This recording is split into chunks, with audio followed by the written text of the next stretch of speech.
Whoa, we just started. Hey, da da da do da do da do da do da do do da da do da do do da do. That's how I start the show, like that. Welcome to tonight's show. It's been a while since I've gone live. I was so burnt out. Man, I wasn't burnt out. I just, I did like 18 hours one week, 6 of which none of you have seen yet. And I was like, dude, you better do some reruns or something. You got to just chill for a second. Spinning too many pies and plates and fingers and pies. Speaking of fingers and pies, food. That's what we're talking about tonight. We're actually talking about food movies. That's the topic. It's a combination of topics. I got a return guest, and we have a newcomer to the channel as well. It seems that in this day and age, post 2020, we have to use code words so we don't get pushed down in the algorithm.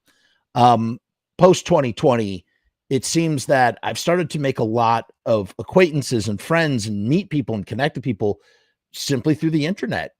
People like both these guys. I've only met one of them once. Kind of crazy to think. And then through him, he's like, hey, let's get this other guy. And I was like, yeah, that guy's cool. Let's do it. So now we got a whole cavalcade. Is that the word? No. What's the word? I'm sure Bob will think of the word. What is the word I'm thinking? It's not cavalcade. They're waiting in the green room right now. We got riot stickers. Sorry, I'm like tongue tied. Our sponsor, riotstickers.com, is here. And the reason why is because halfway through this episode, we are going to announce the winner of our contest for 20 free custom t-shirts through the sponsor, riotstickers.com, the official sponsor of the Frumess channel. They printed up good stuff. As you can see, the banner behind me is done through riotstickers.com. And I, just in case people don't want to watch three dudes talk about food for like however long we talk about food, this show is the announcement will be broadcast at 11 o'clock too. The raffle will happen solo by itself. So 2 videos. You get 2 videos today. One and one. We got John of Doom is in the house. He says Licorice Pizza is a good film. I have not seen it yet, but I did just rewatch Boogie Nights and just in such awe of that movie and how it is so much like Star Wars Episode 4: New Hope. That's right. You heard me say that out loud.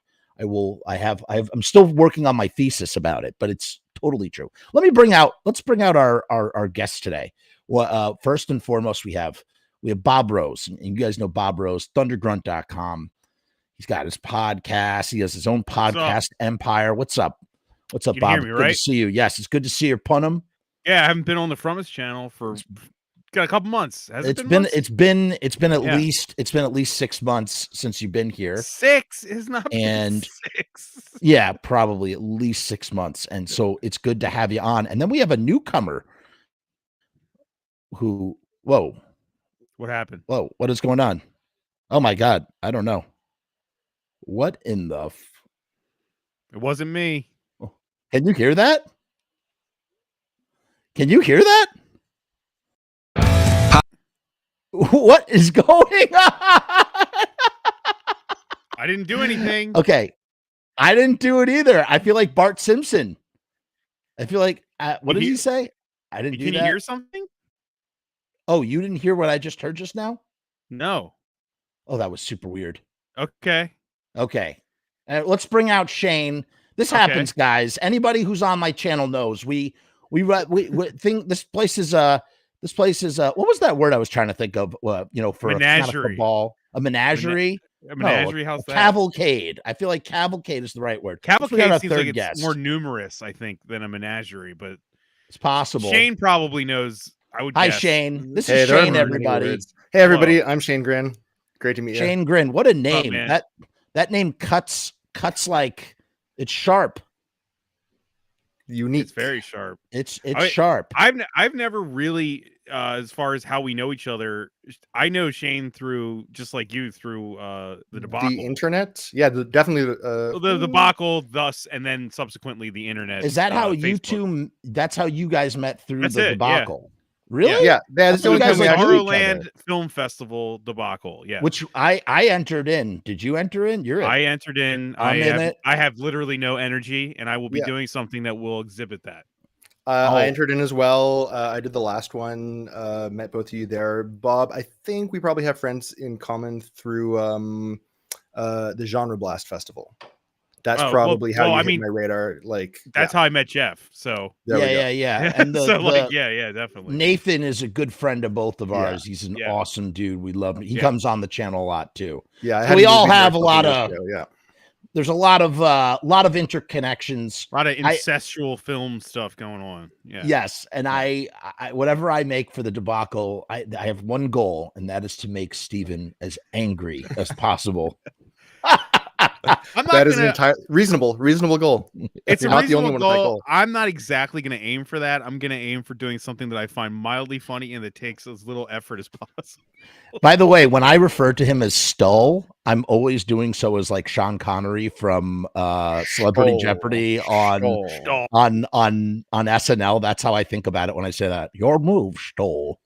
Well, get him a bottle of Stoli.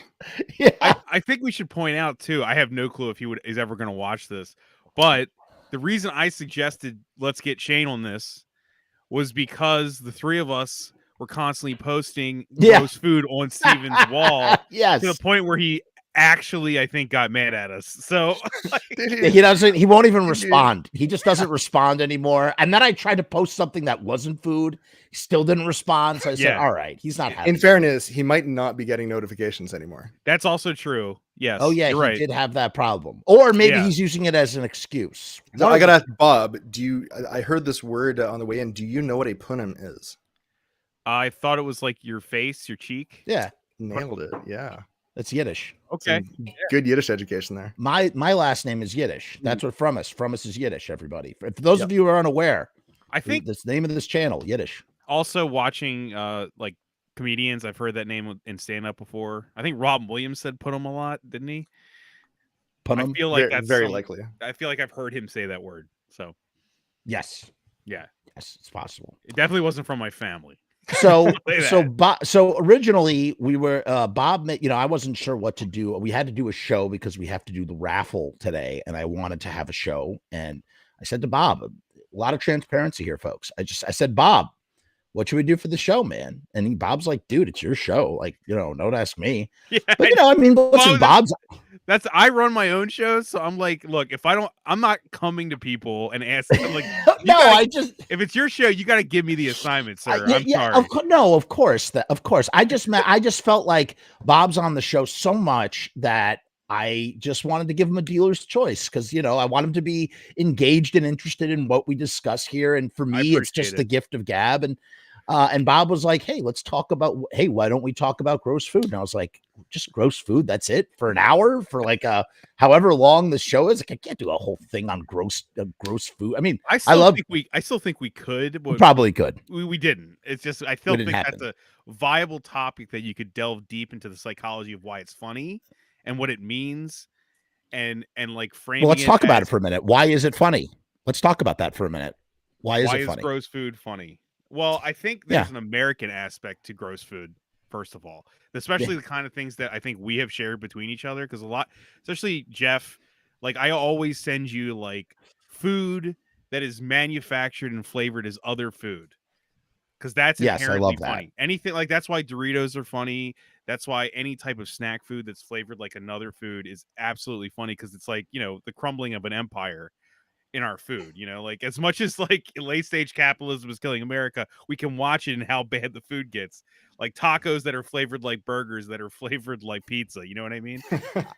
I don't know what it is. I just love, I guess maybe it starts with the fact that I do have I just want to give a shout out to channel member Lizzie Graves. Hi, Lizzie. Hello, welcome Lizzie. To the show tonight.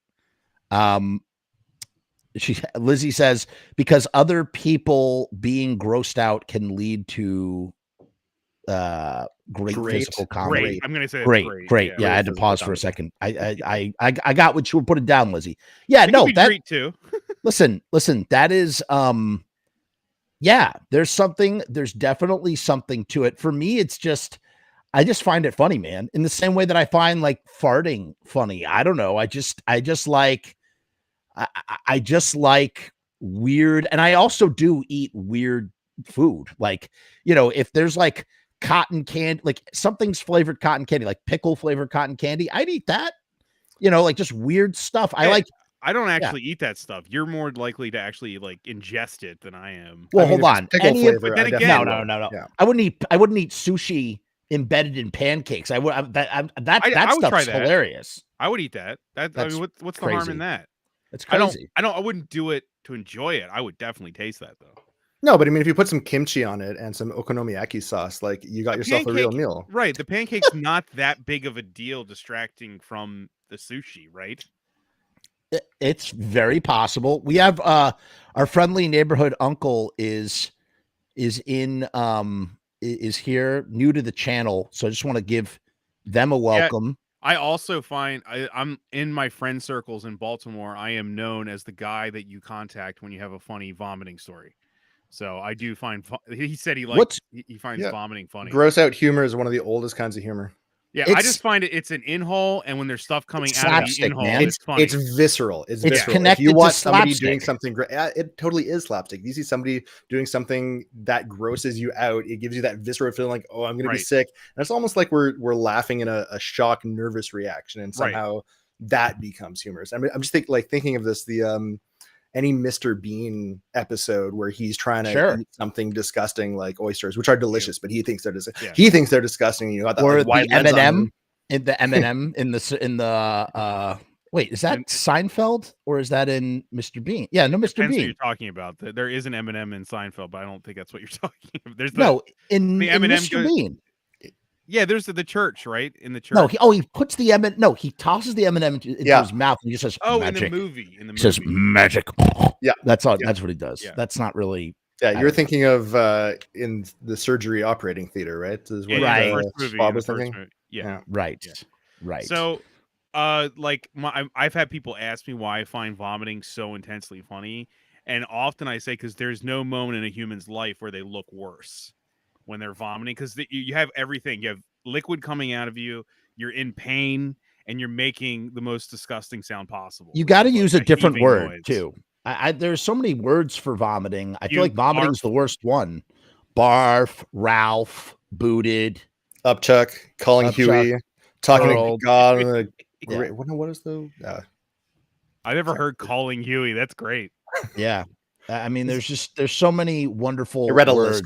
Yeah. Steve-O might be the king. They call John Waters the Prince of Puke, but I think Steve-O's the king of. He's the Prince of Puking. The Prince of Puking. Yeah, like he actually, the act of doing it himself. Blow chunks. Lizzie has blow chunks. That's right. Talking to God on the Great White Telephone. That was it. What is it? Talking to God on the Great White Telephone. Oh boy. Isn't there also like worshiping the throne or something when somebody's vomiting in a toilet? Nice. There's a thing like that. Sounds about right. Sure, it works. Yeah. It all works. But yes, to boil this all down, humor. I mean, there is slapstick humor in grossed out food. And it doesn't necessarily, yes, it could have to do with the physical comedy of like reacting to the grossed out food, but they're even in just looking at the food or what it is? There's the absurdity of the combination and finding someone else who's on the level of like, it's just something that you either find funny or you don't. And if you find it funny, it's a very polarizing thing. It's the one thing we all have to do and constantly do. Like no one is free of this one, which I consider like a curse. Because I would, if I could not eat and I could like magically never eat again, I would totally do that. That's good. So, praying to the porcelain god. Porcelain god. Thank you. That's what I was looking for. I just saw a shout out to Stand By Me. Best barf scene movie. Agreed. Yes. Best barf scene in any movie ever. Yeah. That's a good one. Yeah. We could have done top 5 barf scenes in movies, but we could. Maybe we'll save that for another time. Yeah. So here's how it's going to work, people. We're going to dive into it. Otherwise, we will literally be here for 3 hours.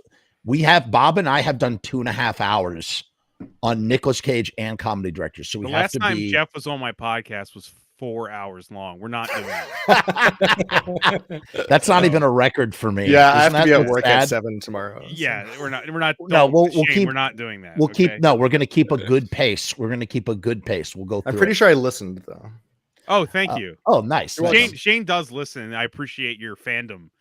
When anyone listens, I'm like surprised. I got to tell you, I like that Writers Blockbuster podcast. Is really fun, guys. On the Thundergrunt, so much. Thundergrunt.com. Thank you. I give all the credit to the other guys. I'm just the personality guy. No, you bring a lot. You bring a lot to the table. You do. That don't talk down yourself. I have a lifetime of professional movie watching under my belt. Okay. I just want to know. And you have how many years have you been doing that podcast now? I think we're on year 5. So you've got 5 years of listening to running two really running a smart guys. screenwriting podcast. Yeah, there's yeah. like 5 years of just like the actual podcast is my experience more so than anything else. I want to know this. I want to know if Jamie and Jimmy George think that Boogie Nights is very much in the vein of Star Wars Episode 4, because there's like, if I asked them that question, carbon copies. I'll tell you what their answer would be. Their answer would be, we don't really care.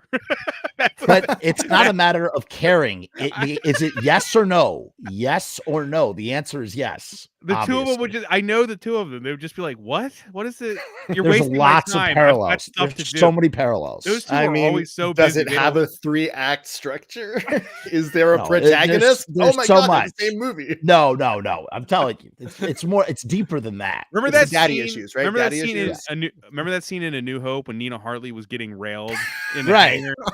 Well, she's kind of like the Chewbacca of the no. All right, let's launch into our list. This is just never going to end. We're going to go on like this forever. Let's launch into the list. Okay. Who since Shayne is the newest newcomer to the channel, Shayne, why don't you start us off with a movie? So here's how it goes. Say your movie, say a couple of things. We may react, we may not, and we'll just go around and around. Then Bob, then me. That's the cipher. So please begin, Shayne.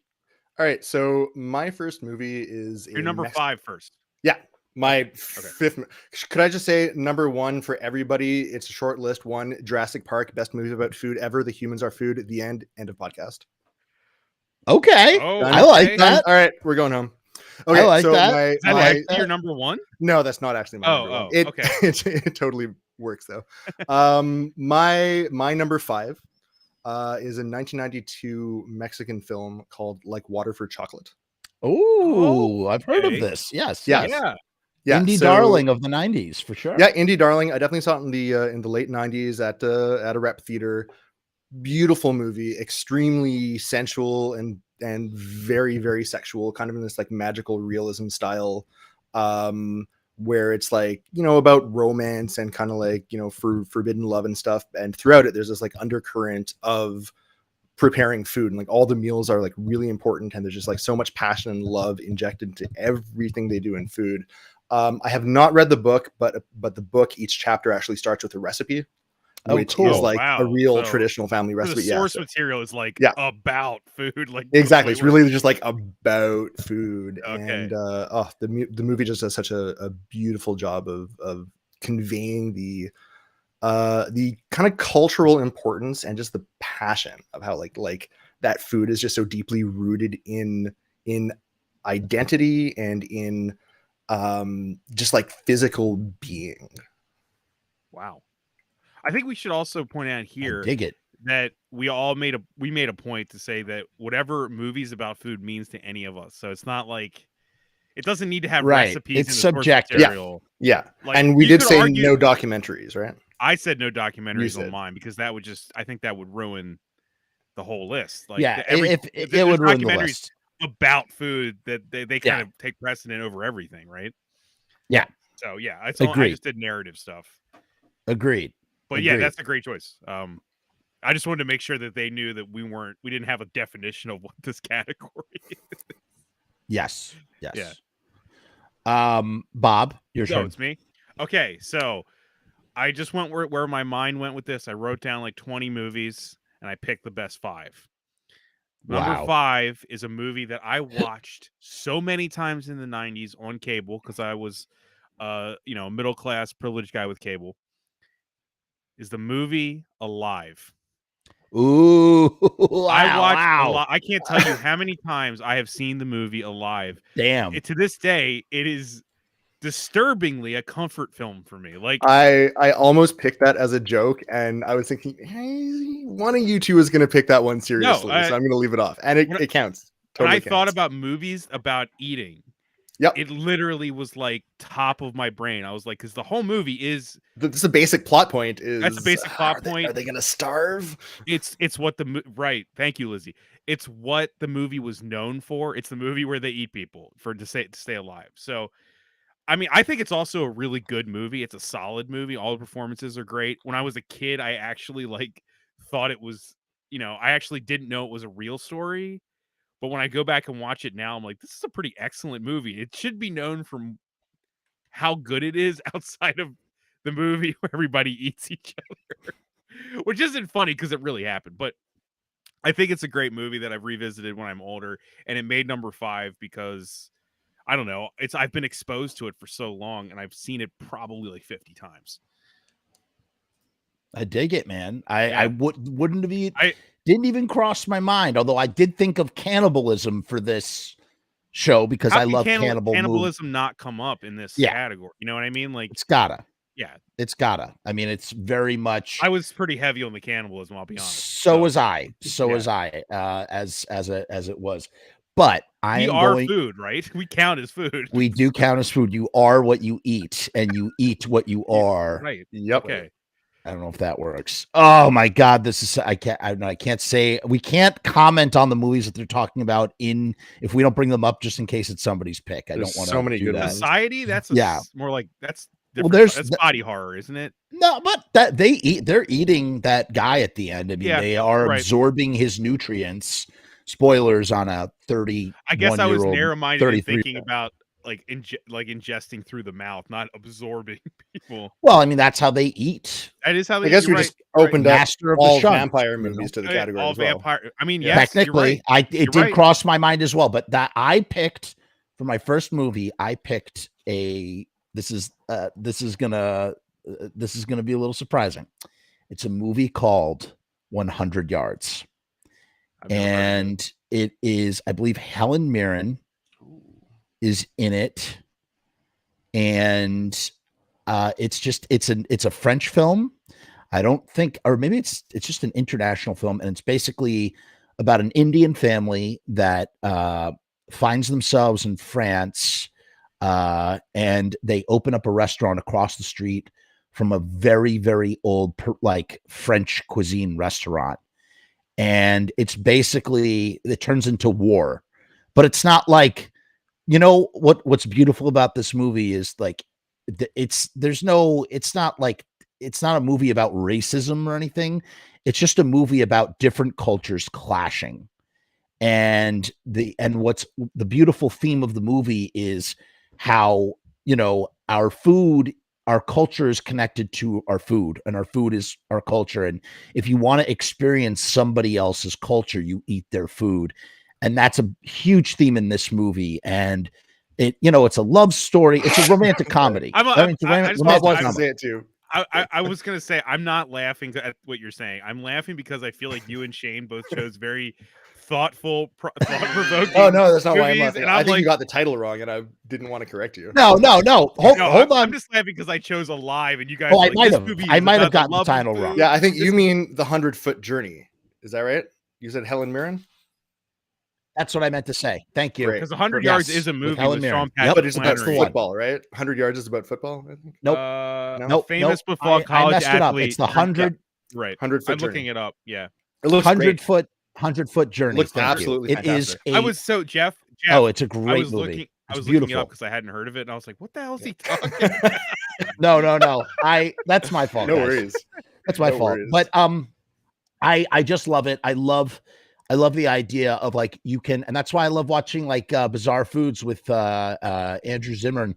You can find out so much about someone's culture and who they are through their food, and that's how you make friends in other places. And it's just a beauty. It's sort of like a linking to coexisting and respecting each other and peace and love, and I love that. And this movie is a great representation of seeing the other as the other, but not in like I said, not in a racist way. This movie is not about racism. It's just about sort of not liking each other because you're different, but just not for any other reason than you're being different, and slowly finding, the fact that they're both passionate about food on either side of this place that they're in. It's from the director. See it. Gilbert Grape. I didn't know that. That's great. Okay. Just watch this movie. Oh, and The the 100-foot journey. Okay. Yeah. It's really good. Really Really free. Yeah, on free is Yes. great. Yeah. Yes. I'd watch it. I gotta say this, the poster is quite terrible. Terrible poster. It's an awful poster. It's truly bad. But Terrible poster, but I'm not gonna take that against it. So okay, it's Shayne's turn. Shayne, Yes. we're back around to you. Go ahead. Okay, so my next pick, number 4, is Vatel. Vatel, never heard of it. Vatel from How do you spell 2000. Vatel from 2000, directed by Roland Joffe, who you all should know as the legendary producer of the Super Mario Brothers movie. Oh, okay. See, Wow. I'm Now low you're speaking class, my but language. now you're speaking my language. Now I'm speaking your My language. language. Yeah. Joffe, you'd actually probably better know as having directed The Mission, which was this fantastic movie with De Niro. Jeremy Irons and De Niro. Okay. Yeah, with Great score. greatest too. film score. Yeah, exactly. Oh my Greatest God, film score of that all score, time. yeah. All-time best film score, like Mhm. best music ever, even. But anyway, so this is something he did in 2000, which I'm guessing probably didn't do that great, because I think one of the next things he was doing was like just a series for MTV shot in Canada.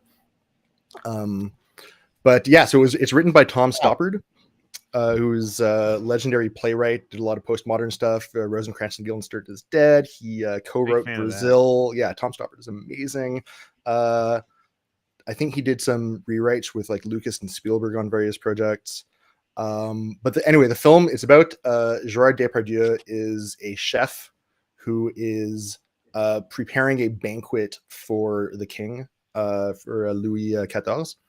And obviously, like he's like the most legendary chef, preparing like the most important meal of anybody's career, and it's all hinging on making sure that the shipment of fresh fish gets there like in time for it to be prepared, because like big full day affair, whatever. Right. And like wonderful tragedy. Obviously, like the entire thing is about the preparation of food, and they do some amazing things like whatever like pastry stuffed with meat they have, like they don't actually have enough meat to fill it, so the people in the poorer sections in the back get like finely minced mushroom instead, and with the gravy, like no one can tell. But anyway, beautiful movie, really well shot, great cast, strongly recommend. So any movie from this era, 2000, I recognize the cover of Vatel. I just looked it up. Yeah, because I ran a video store during that decade, and I've looked at this cover hundreds of times. Isn't it funny about the video store, how that works? You just know these things are ingrained. They're like core memories ingrained in our DNA. I remember not watching this. Yeah, that's exactly what it is. I remember not watching it. Yeah. Once again, the cover's not the best, to be honest with you. It's not the best poster. No, really not. And I really don't get Depardieu's love interest, but whatever. Yeah. I mostly know him from My Father the Hero. Yeah, My Father the Hero. Or 1492. He's the imaginary friend, too. Yeah. He's some imaginary friend Bogus? in a movie. I forget. Bogus? Bogus, right? Bogus. Yes, Bogus. Right, yes, Bogus. That is correct. Bob, your next pick. Okay. My number 4. Once again, I feel like you guys are still sitting high brow culture here. I'm like down in the gutter. But I don't care. Oh, just wait. Shit I love. Oh, just wait. Mine is a 1987 independent film that is about turning humans into fast food. And if you can't guess what I'm talking about, I know what it is already. Yeah, from the director of Lord of the Rings, Bad Taste. The only movie that has ever had an eating scene which has actually made me almost barf. Like, it's pretty good eating scene. When the aliens are drinking that green goo.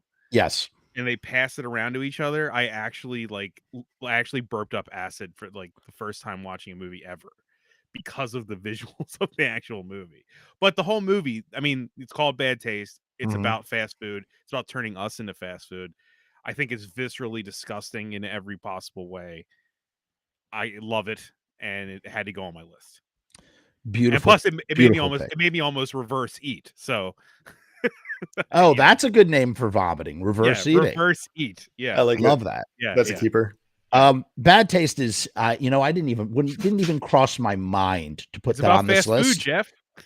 Let me tell you something. That's such an awesome movie. Talk about movies made with heart, and just a movie that makes you want to pick up a camera and go make movies. And you say, yes, it started in 1987, but I mean, yes, it came out in 1987, but it took him like 5 or 6 years to make that movie. It took him a long time, and he shot it with a crank Bolex.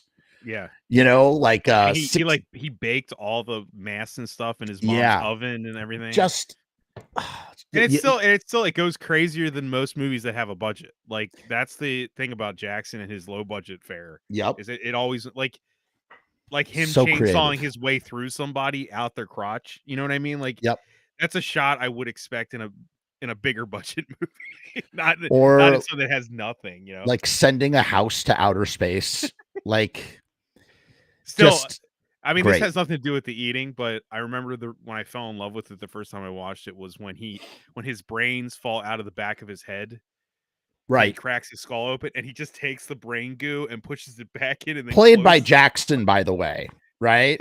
Not only is he writing, directing, production designing, doing the sound recording. Shayne, have you seen Bad Taste? I didn't. You know what? I actually have not seen it. Oh, I feel like we're spoiling it now. No, that's okay. There's no the statute of limitations on spoilers like expired 35 years ago. You should definitely see it though. That's a must. No, definitely Shayne. I will. Yeah, that's a must. He's remastering all of his old stuff in 4K. I can't wait.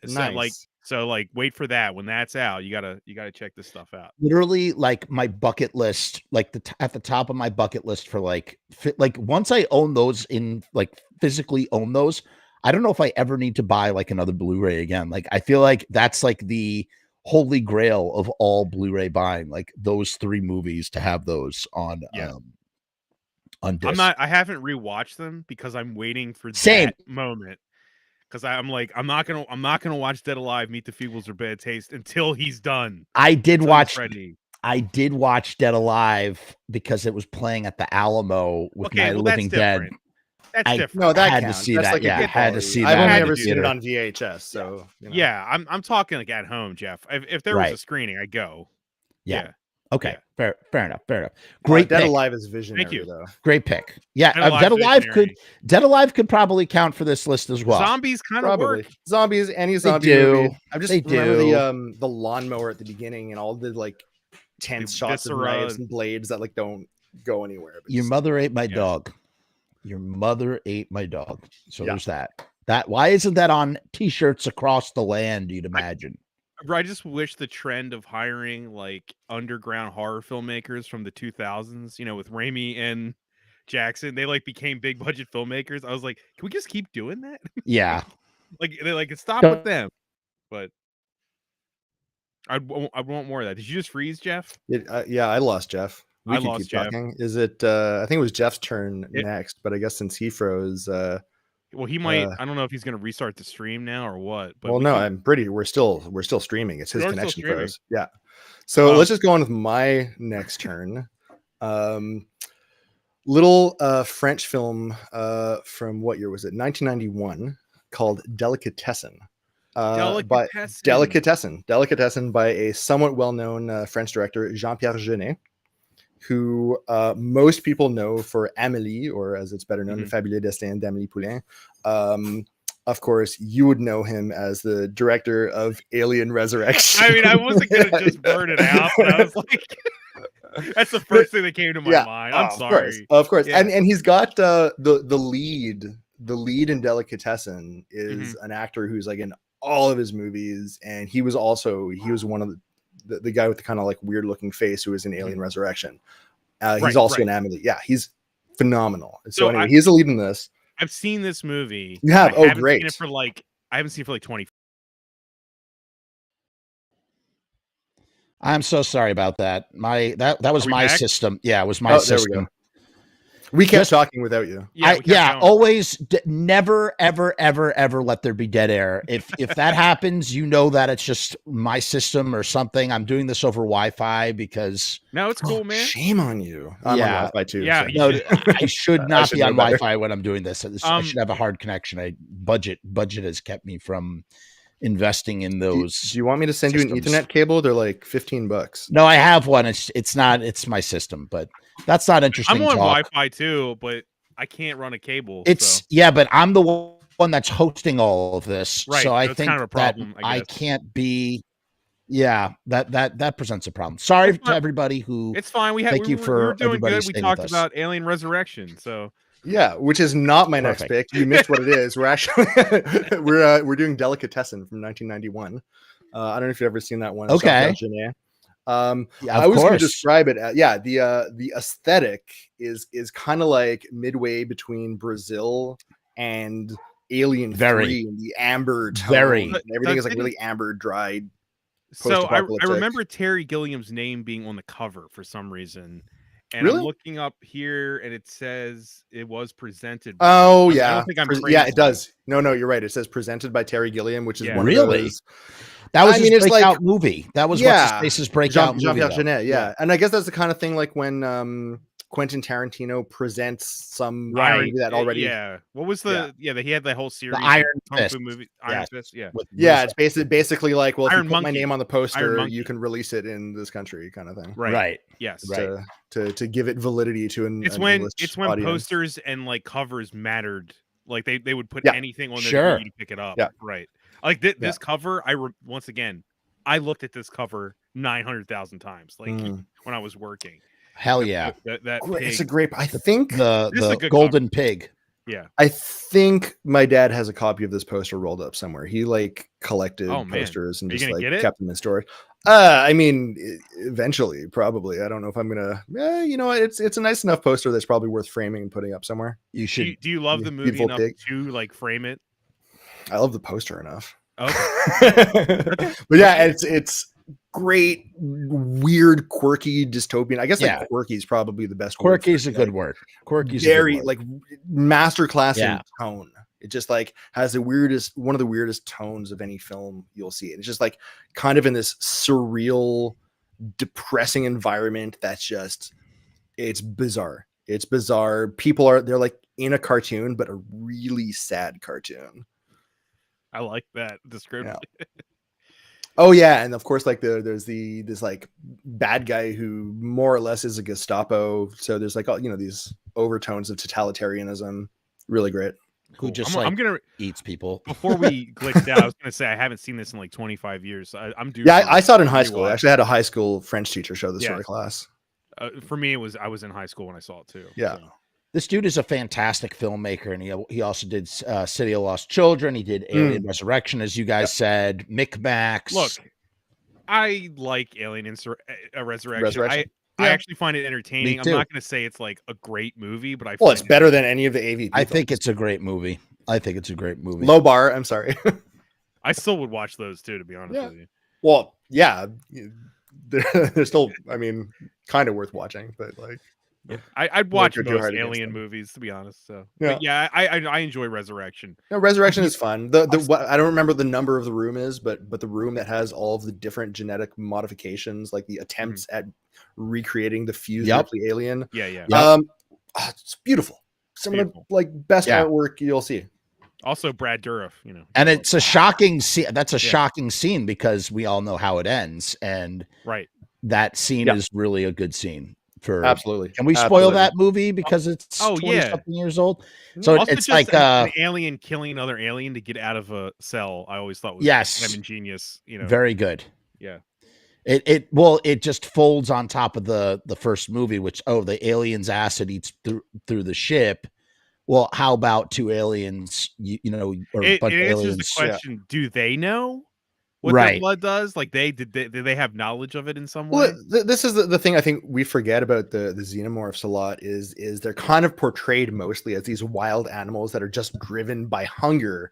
But if you remember very closely in Aliens, the Queen figured out how to use an elevator. Mm-hmm. Like she watched Ripley press a button, go up to the other floor, Right. and then took the next lift. Jurassic Park, the Raptors. They're Yeah. like Jurassic that level Park. smart, right? Jurassic Park, yes. Yeah. No, but oh my god, I can't believe I didn't think to put this on my fucking list. God damn it, Little Shop of Horrors. I hope that's on. Oh someone's fuck list. yeah, I didn't think of that Fucking either. Great I pick. thought of it. Didn't write it down, but yeah. Oh my god, that is a good. That's good. all these are honorable mentions, man. But They're yes, all Delicatessen, great pick. Great Yeah. pick. So it would be that was supposed to be Jeff. Yeah. Jeff, So you Jeff go.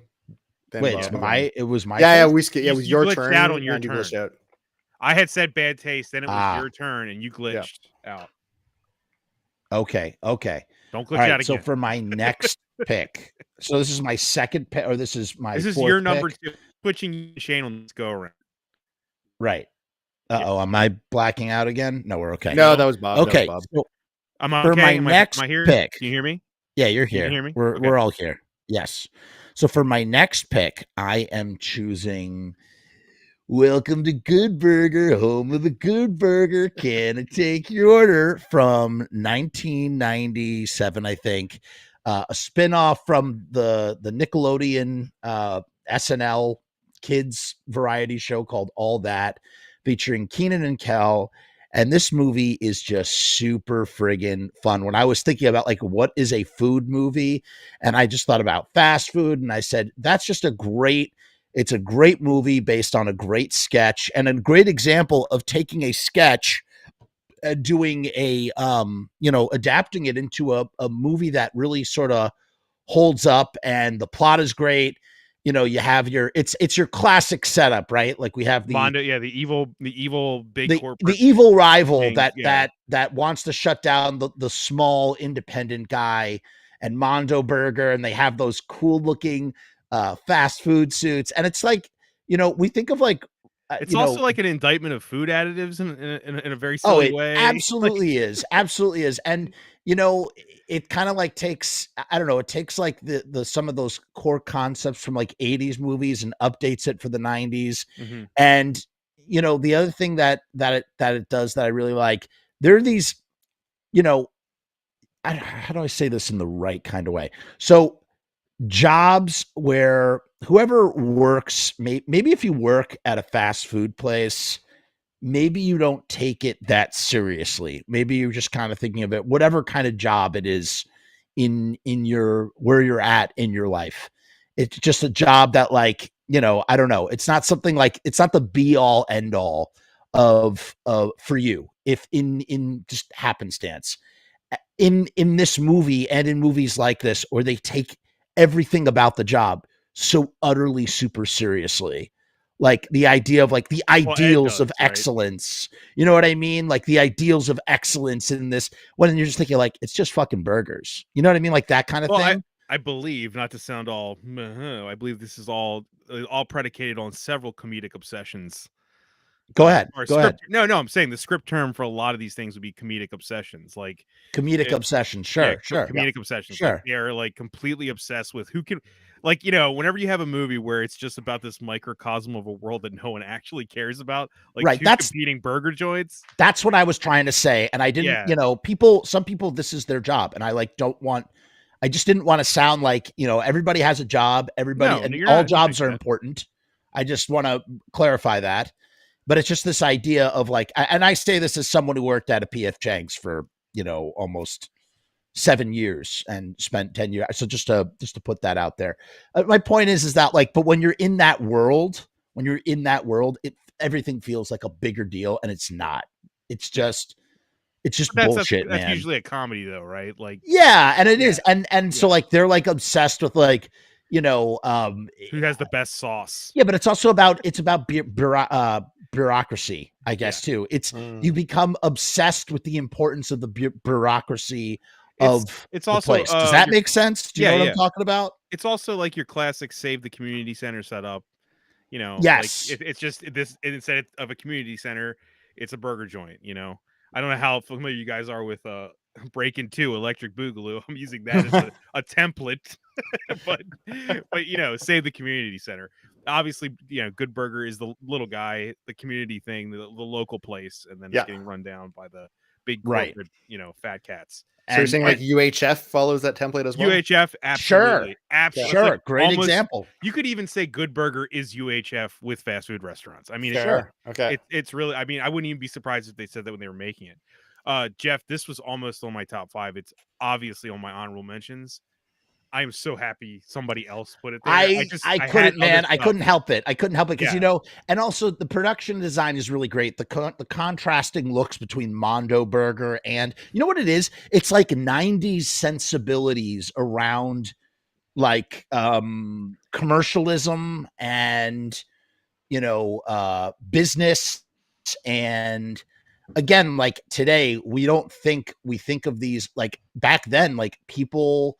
I don't know. I just feel like there was a lot more emphasis on this. And like today, we don't think about McDonald's like that. No one thinks about like these places. Just like, oh, just a place where I get a burger. Or if I work there, oh, it's just a place where I, flip burgers and whatever. Like nobody thinks about it the way I feel like there's just more emphasis on how like epic it is. It's like, you know what?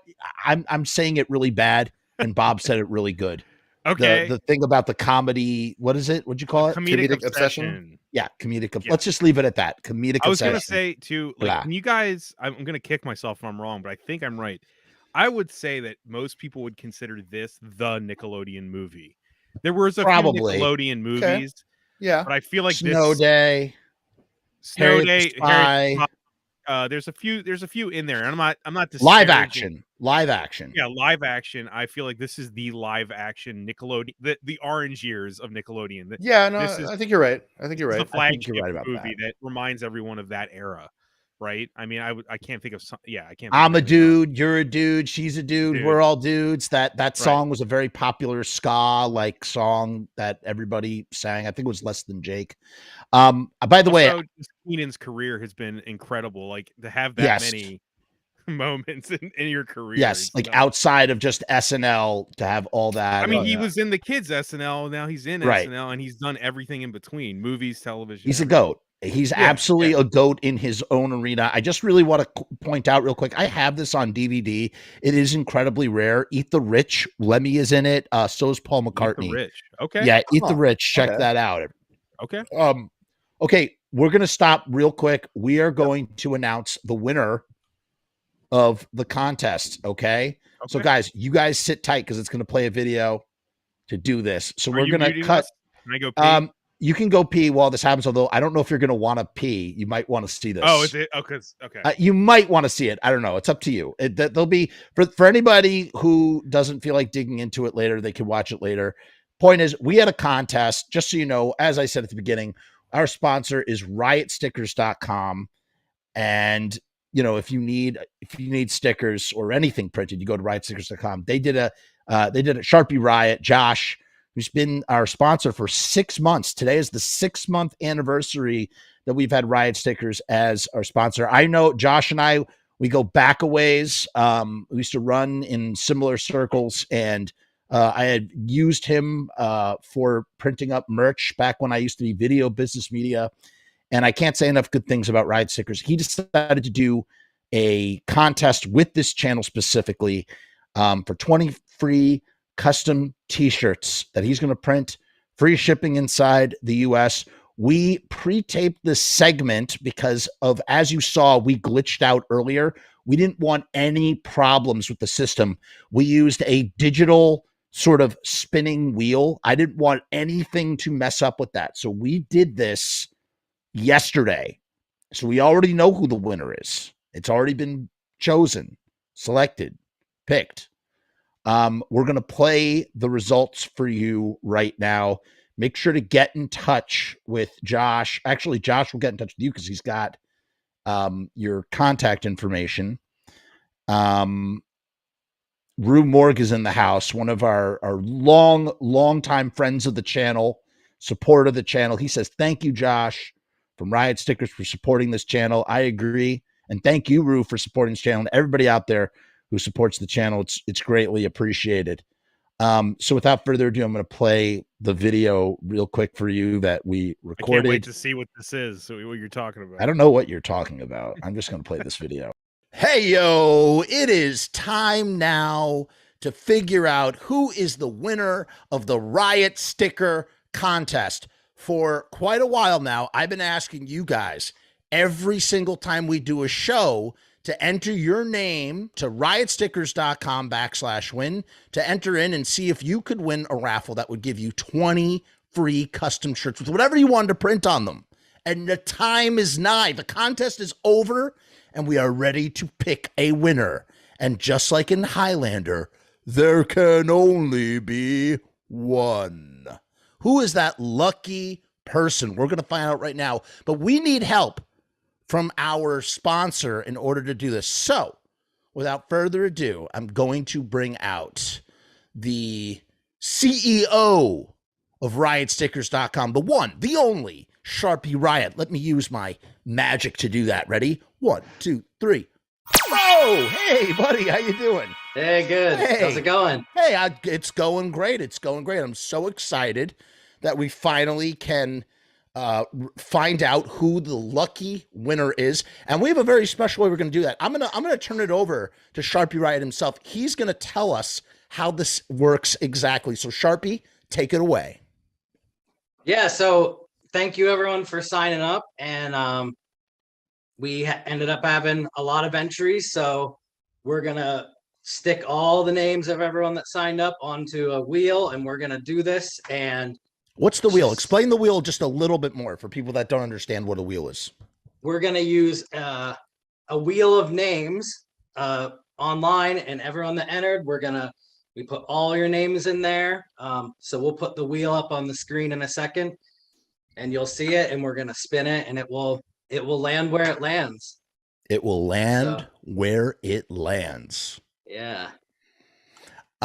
This is so exciting. Okay. So without further ado, as they say, well, they say something different in Mad Max Beyond Thunderdome, but I'm going to say it here just because I don't have anything else that rhymes. And I really just want to say it because for the sake, bust a deal, spin the wheel. Nobody busted a deal, but we still want to spin the wheel. Bust a deal, spin the wheel. Go ahead. Show us the wheel that we got to spin. Bust a deal, spin the wheel. Bust a deal, spin the... Oh, something's... Oh, there it is. So as you can see, there's the list of names that's been put on the wheel. This is our Wheel of Fortune. It's our Riot wheel. It's our Riot sticker wheel. Without further ado, Sharpie, if you would, I'm going to do... Should I do a drum roll? I'll try to do a drum roll. Yeah, let's do it. I could put that in post. Drum roll beginning right now. Take it away, Sharpie. Let's see who we got. Who do we got? Who do we got? Who's it gonna be? Mark Wilson. Mark Wilson. We have a winner, and his name is Mark Wilson. Hooray! Mark Wilson, you are the winner of the Riot Stickers t-shirt contest. You have won 20 custom t-shirts. You can get whatever you want printed on those t-shirts, and Sharpie's going to send them out to you. I want to thank everybody for playing and watching and supporting. And remember, if you need merch, go to riotstickers.com because they are the bomb. And awesome. You know the song. So, and Mark, we'll be getting a hold of you, and we'll get your order going. Mark Wilson, that's the name. Don't forget it.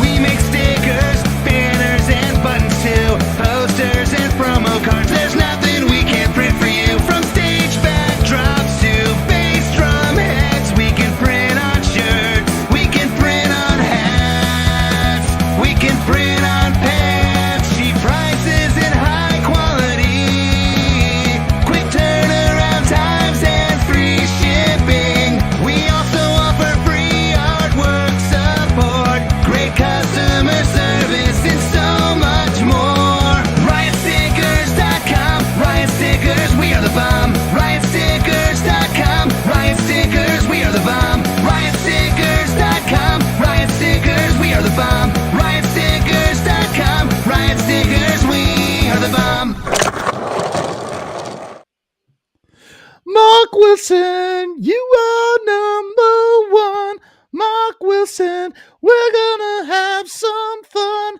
I prepared this song for you right now. Mark Wilson, don't you eat a cow. Don't you eat a cow. Don't you eat a cow. Some Shayne good wasn't rhyming. prepared. There's a lot of singing. Jeff sings a lot, Shayne. I hope you prepared for that. I don't mind at all. It was a lovely looking picture of cake that spiked my blood sugar just looking at it. Are you mad, Bob? No, that I did that? No, I don't care. It's It fine. was phenomenal.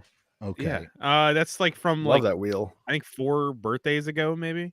I just was like, I was like, I'm gonna put Bob in here somehow, and I figured Bob holding a cake, and then I found a little thing. Hooray! Hooray! Hooray! That's not Bob. I figured it was you making it, but no, it wasn't me. It just was hooray. Like clip audio. I am honored to be presenting somebody with their free riot stickers. No, prize. you just brought out the cake, man. Okay, well, whatever. Yeah. But yes, thank you to everybody who played. As you heard Sharpie Riot in the comments, he said to everyone else, we will do more of these, so there will be clearly more chances to win. Come back next time. Maybe we'll take it up to the next level. We'll do an even more sort of elaborate, fun sort of spinning wheel.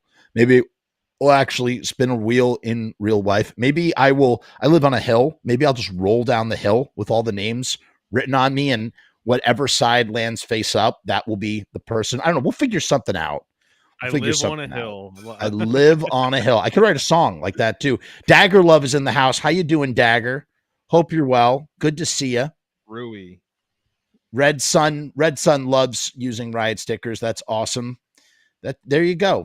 One last thing from Riot stickers before we Yarmy wants a new life printed. New life. Prints a new life. Oh boy. Thanks. Those kids are great skaters. Fun to make the video. And great video. That apparently was you can. The video's great. I've seen it quite a few times now too. Right. So. Written by somebody from Less Than Jake, apparently. That theme song for riotstickers.com was written by one of the gentlemen in Less Than Jake, which I think I love. Anything, except Jake. No. Do you know? Okay, so here's something that's interesting. Do you know what Jake means? I didn't know this. No, so this is what's not crazy. Just a proper name? No. It was a guy's name. That is a noir. That's a noir. I don't know, a colloquialism from noir speak in the 30s and 40s.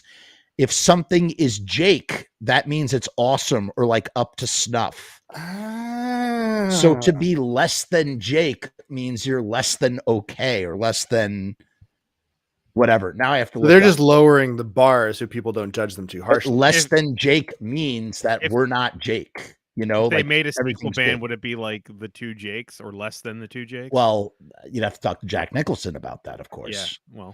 Well, whose turn is it in the cipher? So I think we're on the number 3 rotation because you went right. So now we go back to the normal rotation. So Shayne, are we starting the 4th? No, it'd be number 3. No, I've given my 3rd already. You have. Yeah. Have you named 3 movies? I've only named 2. Then we got to skip me. Hold on a second. Wait a minute. Okay. Because remember, Good Jeff Burger dropped for a moment. Yeah, you've done 3, Jeff. I've done Good Burger and I've done 100, the 100-step journey. That's it. Okay, so we skip Shayne on this. Yeah, turn. exactly. Skip me. So Bob's turn, then Jeff so again, then me. He already did his. So we're starting a new one, but we're starting at me. And sure. Go ahead. Okay. So I really have a theme going here. I mean, you know, I don't know why. I went with the movie. I made a list. And the reason I put the movies on my top 5 that I did was I was going by how much I love the movie. More so than how much, I mean, maybe then it reminded me of food, because I think that would change the list drastically and not be my favorite movies. So number 3 is one of my favorite sequels of all time. It starts with a chili cook-off. It's from 1986, and it's a Tobe Hooper classic. Oh, Bob. Yeah, I know. But Texas Chainsaw Massacre 2. And why did I go with 2? And I mean 2, like I said, it starts with a chili cook-off, and I feel 2 is almost more food centric than the first movie. I think it is as well. I think Fair. Yeah. I really think it's more concentrated on ingestion. So Yeah, the first one's just a Scooby-Doo episode. right, that's a good theory too. I like that. But yeah, so I love the whole franchise, but I went with number 2. By the way, hold on. Can I Good pick. interject real quick? Two I mean, things. I'm pretty much done there, so you guys know what I'm talking about. Perfect.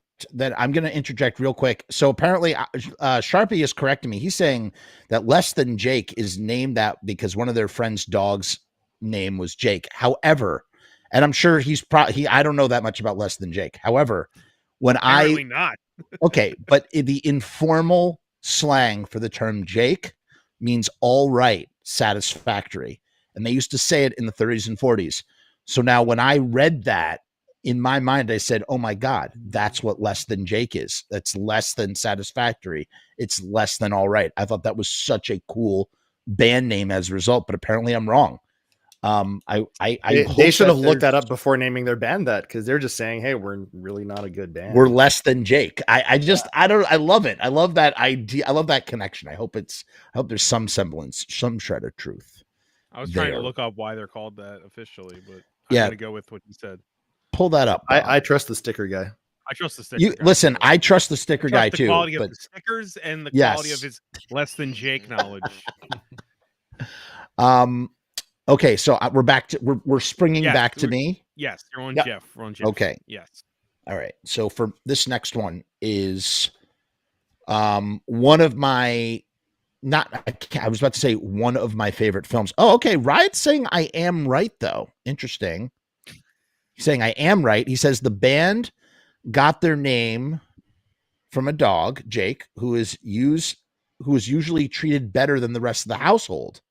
So everything was less than Jake. Okay, there you go. That's really nice. That's still really nice. Was there ever a concert with Less Than Jake and Better Than Ezra? Like, did they ever do like a double bill? You would imagine Less Than Jake and Better Than Ezra would do it. No, but Jake and Ezra did tour together.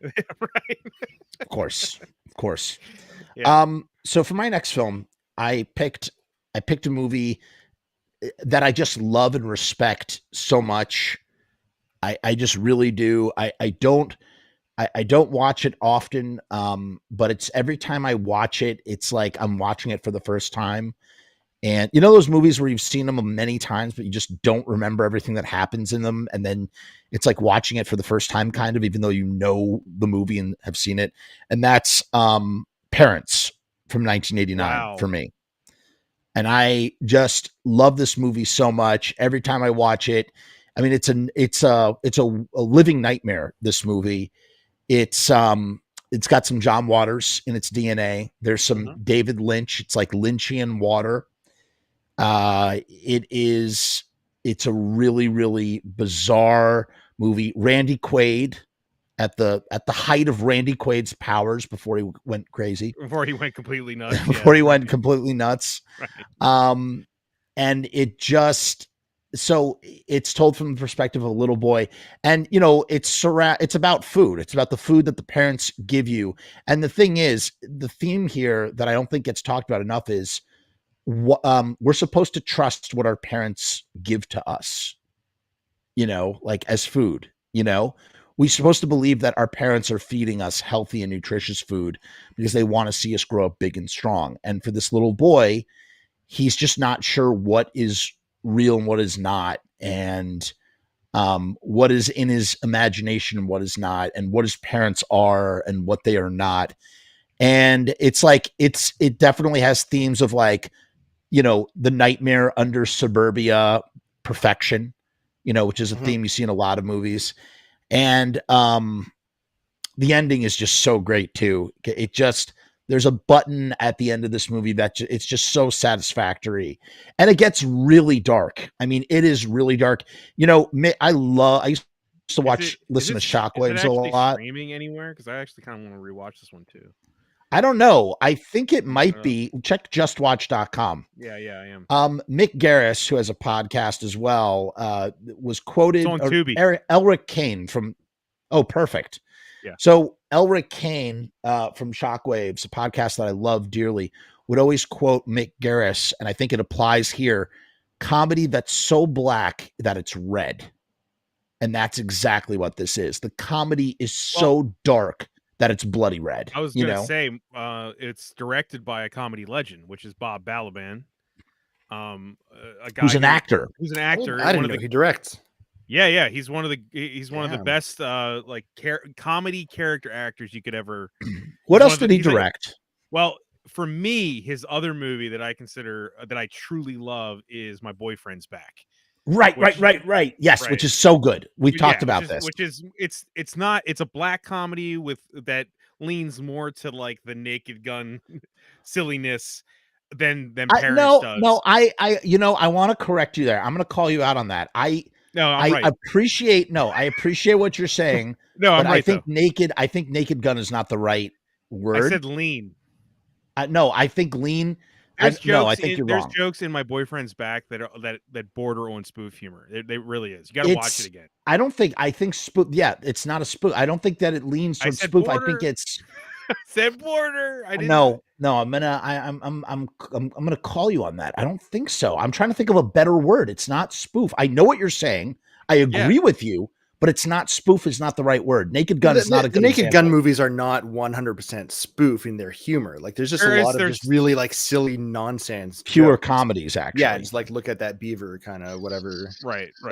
just play on words, dad jokes, right? It's not like Naked Gun. I'm just saying it leans toward that tone, that vibe more. I don't think it does. I don't think it leans towards that spoof vibe. I think it's the humor is not spoof. It's me and Jeff have famously disagreed on comedy. It's surreal. Jeff doesn't think comedy exists. Right. Yeah, you listen to that comedy podcast. Doesn't exist. Comedy doesn't exist, but that's a whole other. And I was gonna say it exists. It's just not funny. Yeah, that's right. Wait, hold on a second. What is the word I'm thinking of though? That's not spoof. It's like satire, pastiche. No, maybe like again. I hate to use this out of context. Maybe it's like almost parody, Kafka-esque, like really surreal, like weird, existential.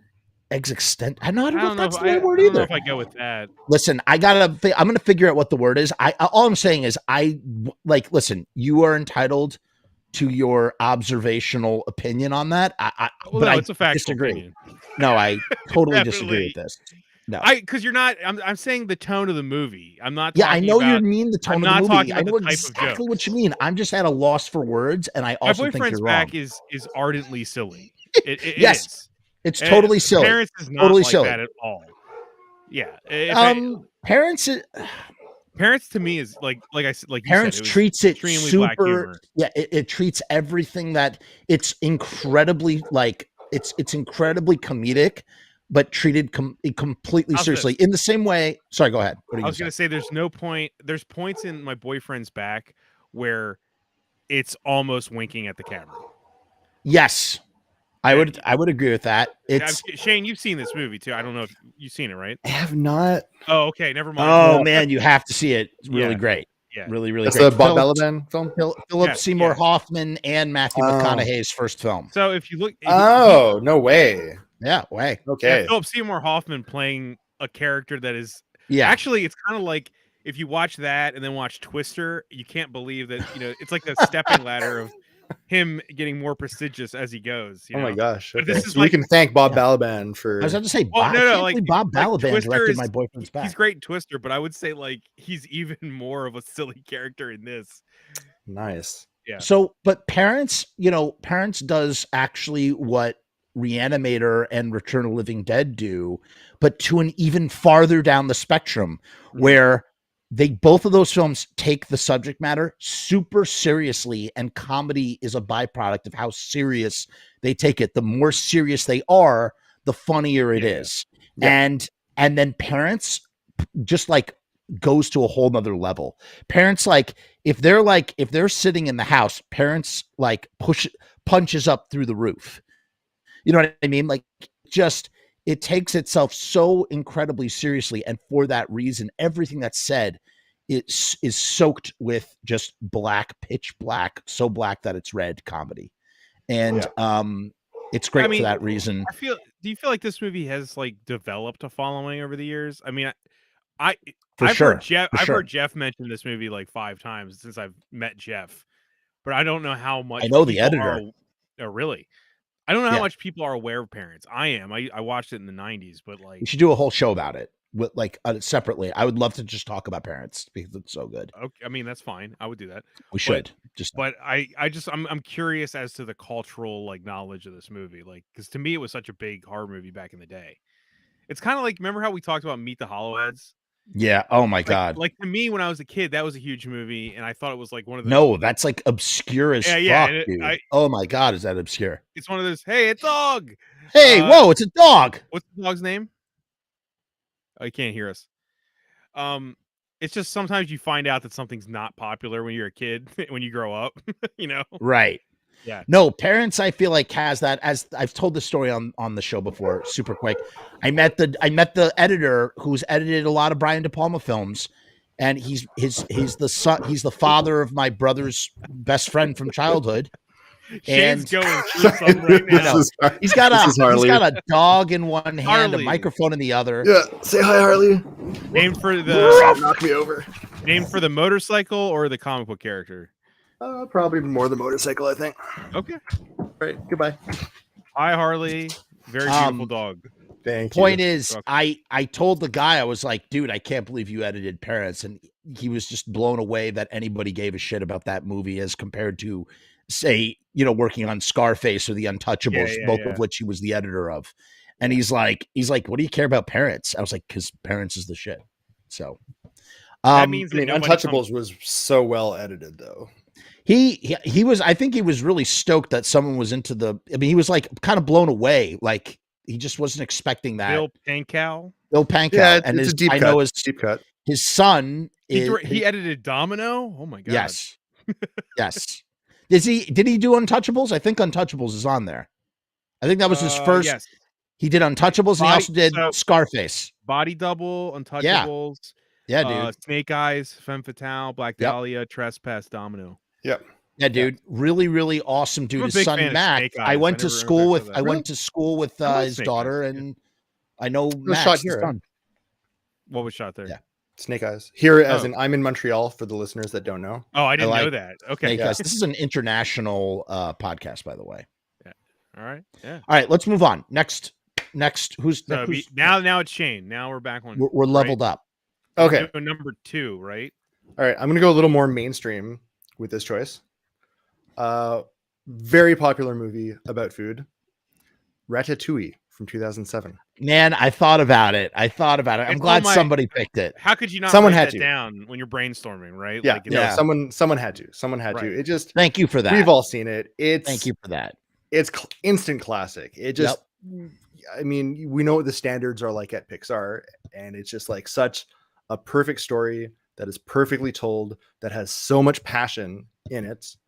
You're here, and just like really everything about it is just so heartfelt, and it's got some just wonderful themes of nostalgia and childhood and even trauma.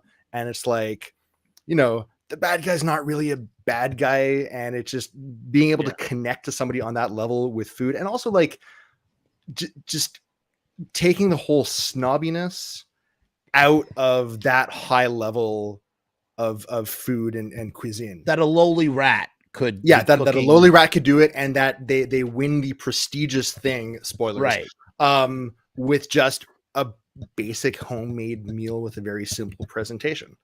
That like, it's nice, but it's not like some incredible super fancy thing, but just because it just nails the ingredients and the taste, and it's a good loving home cooked meal, it just triggers that guy's memories and brings him back to that youthful innocence that he associates with the smells and the flavors that he's ingesting. By the way, can we just like talk about the fact that this rat controls the dude through his hair?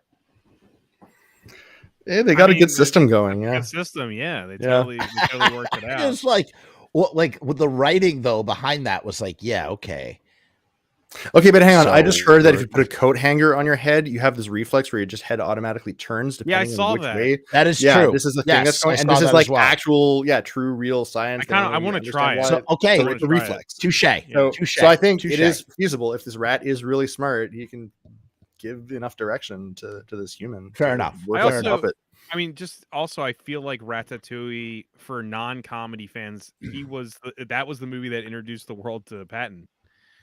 You know what I mean? Like he was Right. Oh, yeah, wasn't you think that so? big. He wasn't that Okay. huge when Ratatouille came around. Like Great cast just overall. I mean, like Ian Yeah, Holm is in totally. there, Janine Garofalo, Brian Dennehy. totally, What's his name? Linguini is the name of the guy. yeah, I'm pretty sure. One of I them haven't is named watched Ratatouille in a Linguini. while. But It's I good, like, man. We show it to the Alfredo Linguini. I Thank you, yes. remember when the movie was like announced and stuff, and like it was a huge deal for like me and my friends that Patton Oswalt was going to be the lead in a Pixar movie. I got We were Peter like, O'Toole was really? in there. Yeah, Does Peter O'Toole. he plays the critic?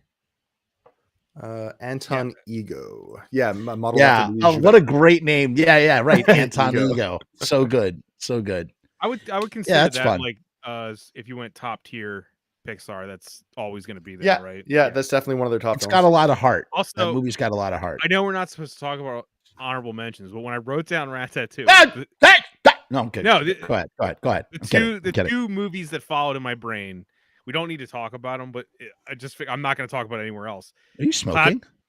No, I'm holding a chapstick. Sorry. Sorry. I was talking food is drying your lips. I know. I was so dry. I'm just so dry. I wrote down Cloudy with a Chance of Meatballs, which I think is a great movie. Oh, okay. Right Based after on the that, book. not Seth Rogen's highest mark, Sausage Party. Thought about it too. I thought about it too, man. yeah. I almost before I went thought on. of my Almost before I thought went of my on. Jurassic Park joke, I was going to say Sausage Party in all 5 places. Right. I mean, Oh my god. Sausage Party. Like, I can appreciate Sausage Party was trying to do, and the fact that it exists, it's not that great. I'm glad that it exists, but it's also like Seth Rogen, like just smoking an incredible amount of pot, was like, hey, what if like food is alive, man? I think it took them so long and it was so hard to get made that they didn't work on it like they usually do with their other stuff. I'm not. It had to be said during this podcast. Yeah, of course. I agree. I fully agree. What's more of a food movie, though? I mean, really. Voice of Doom. I thought of Chicken Run as well. As Chicken Run's great. Chicken Run would work. And that's a Sure. great solid movie. Didn't they lose like the actual like Chicken Run master files or something like that? Oh no! Really? Oh! Great story. Great story. Didn't that happen? Here's what happened. Ready for this? Crazy fucking story. So they had it wasn't the master file. I think it was a project. It was some sort of. It was a thing that taught that it was a project file. Essentially, it was some sort of project file that showed them how to do it, and because someone had it saved at home, because that's Toy Story 2. Is that Toy Story 2? That's Toy Story 2. That's absolutely. I like literally watched a doc on YouTube about that. You're right. What happened was they lost all of Toy Story 2, and the only copy they had left was at somebody's house. Okay. My bad. My bad. What I'm talking I about confused that with Chicken Run. No, their Aardman Studios burnt down. Remember when that happened? And it and they lost like all like the master, the master copies of most of their movies, like all perished. That is so sad. I'm not even sure if they had. I don't know. I've never looked into it, but I don't even know if like Chicken Run is available in like high def or anything like it. Because I remember that they said like they lost actual data. You know what else is unavailable forever? Tales from the Crypt can never be put on Blu-ray. Why? Because the film has been destroyed, something like that. You only have. That's why we've never gotten a Blu-ray. Like there's box only like prints that were screened. Or only it's not. I don't know if it was prints. I think they have tape masters, and they can't go. They can't upscale it to Blu-ray in a way that you can't. No, it'll look horrible. I saw Emmett Otter's Jug Band Christmas. If you guys know what that is, I saw that actually in a theater 2 years ago. And they actually, I watched the whole thing about how it was the only thing left is the tape. Like the Henson people like lost track of where the actual film was, and it was just the tape. And I remember looking up other things where that happened, and like I think Erie, Indiana is one of them. And there's a lot of checking TV on shows. this right now. A lot of TV shows got rid of all the master film, so you can never see. You can never see the Star Trek: The Next Generation. Wait, what did you say? MTV? Wait. No, you're wrong about Star Trek Next Generation.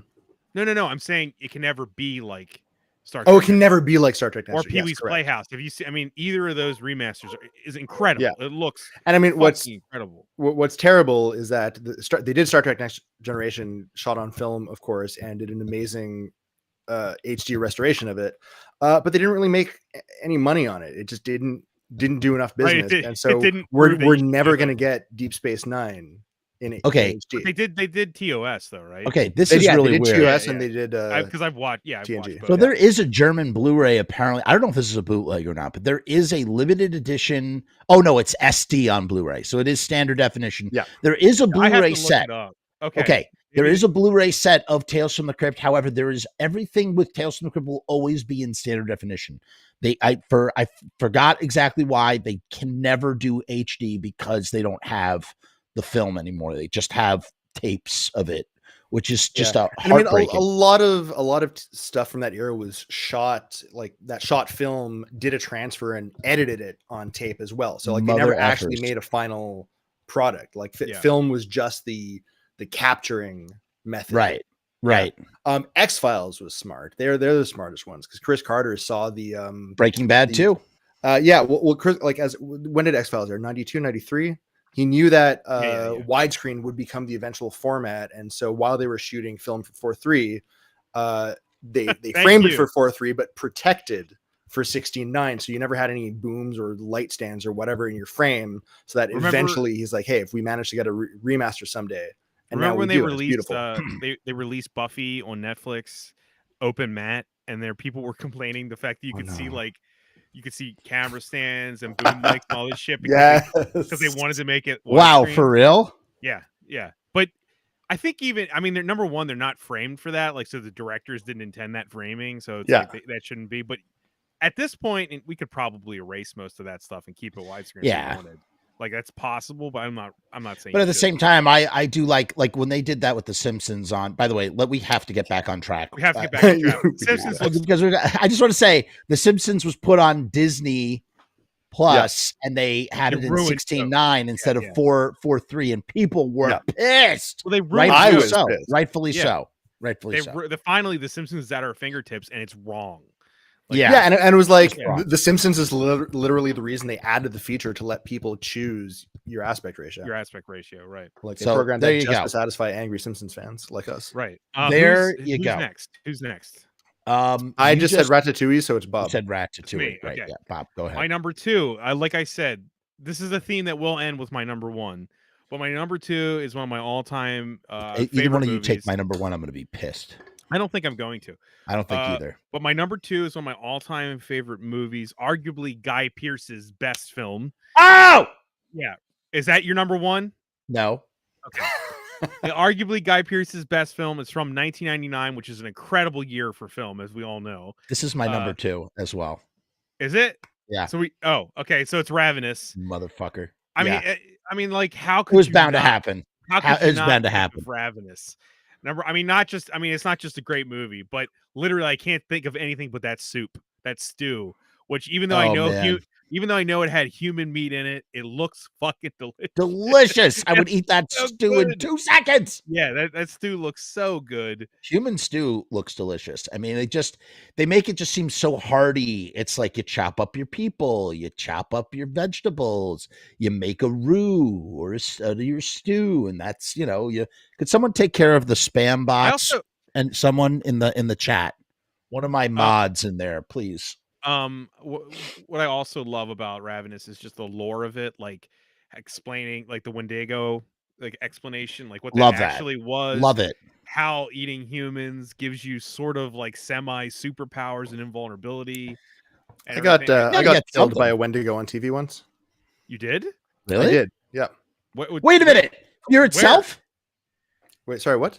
Did you say was it for something called Fear Itself? No. It was a French Quebec TV series called Fortier, which was like kind of like a CSI crime investigation. And so I played a corpse in that one. Nice. Had a nice little murder scene. It actually, spoiler, wasn't really the Wendigo, but they thought it was at first. Is there a clip of that we can watch? Not right now, I but used to have it on DVD. I might be able to find it out there. You do see my butt. that's fine. Nice. I mean, if Yeah. you're okay with it, I did not use a butt double. Wait, your butt or your rump roast? Is it well oiled and in the sunlight or the moonlight? I mean, like, what are we talking here? No, not oiled. Okay. Well, either way, Ravenous, great film. No, I can't believe great film. me and Jeff crossing over on number 2 is hilarious. Eat Yeah. to Live. I mean, Jeff gets a different number 2. Does Eat. he have to change his option No, because no. Bob's Same won one. and got it first? No, Okay. that just means we did it together. Anything you want to say about Ravenous, Jeff? Yeah, I have a couple of things. Great cast, just a great movie. The first time you see it, there are a few, there's like a few weak moments at the end with Jeffrey Jones's character. I always felt that his change of heart reversal, he goes from like embracing the cannibalism to deciding that like he's a monster. It always happens too quick for me, and it always doesn't feel like an earned moment. I feel like maybe there was something on the cutting room floor that gave that added to the legitimacy as to such a turn. It seems like such a turn on the dime change of heart for his character after he's like. I think the movie's notoriously kind of chopped to shit too. I remember. I want to see that. I want to see that more work. meat on those bones. Yeah, I want to see the meat on those bones because I feel like there's just so much. There's so much good stuff. Robert Carlyle should have won some sort of award for his role. It does a great thing where his second best role. Yeah, he's just so well. I don't know. Friggin' Bigsby's pretty good.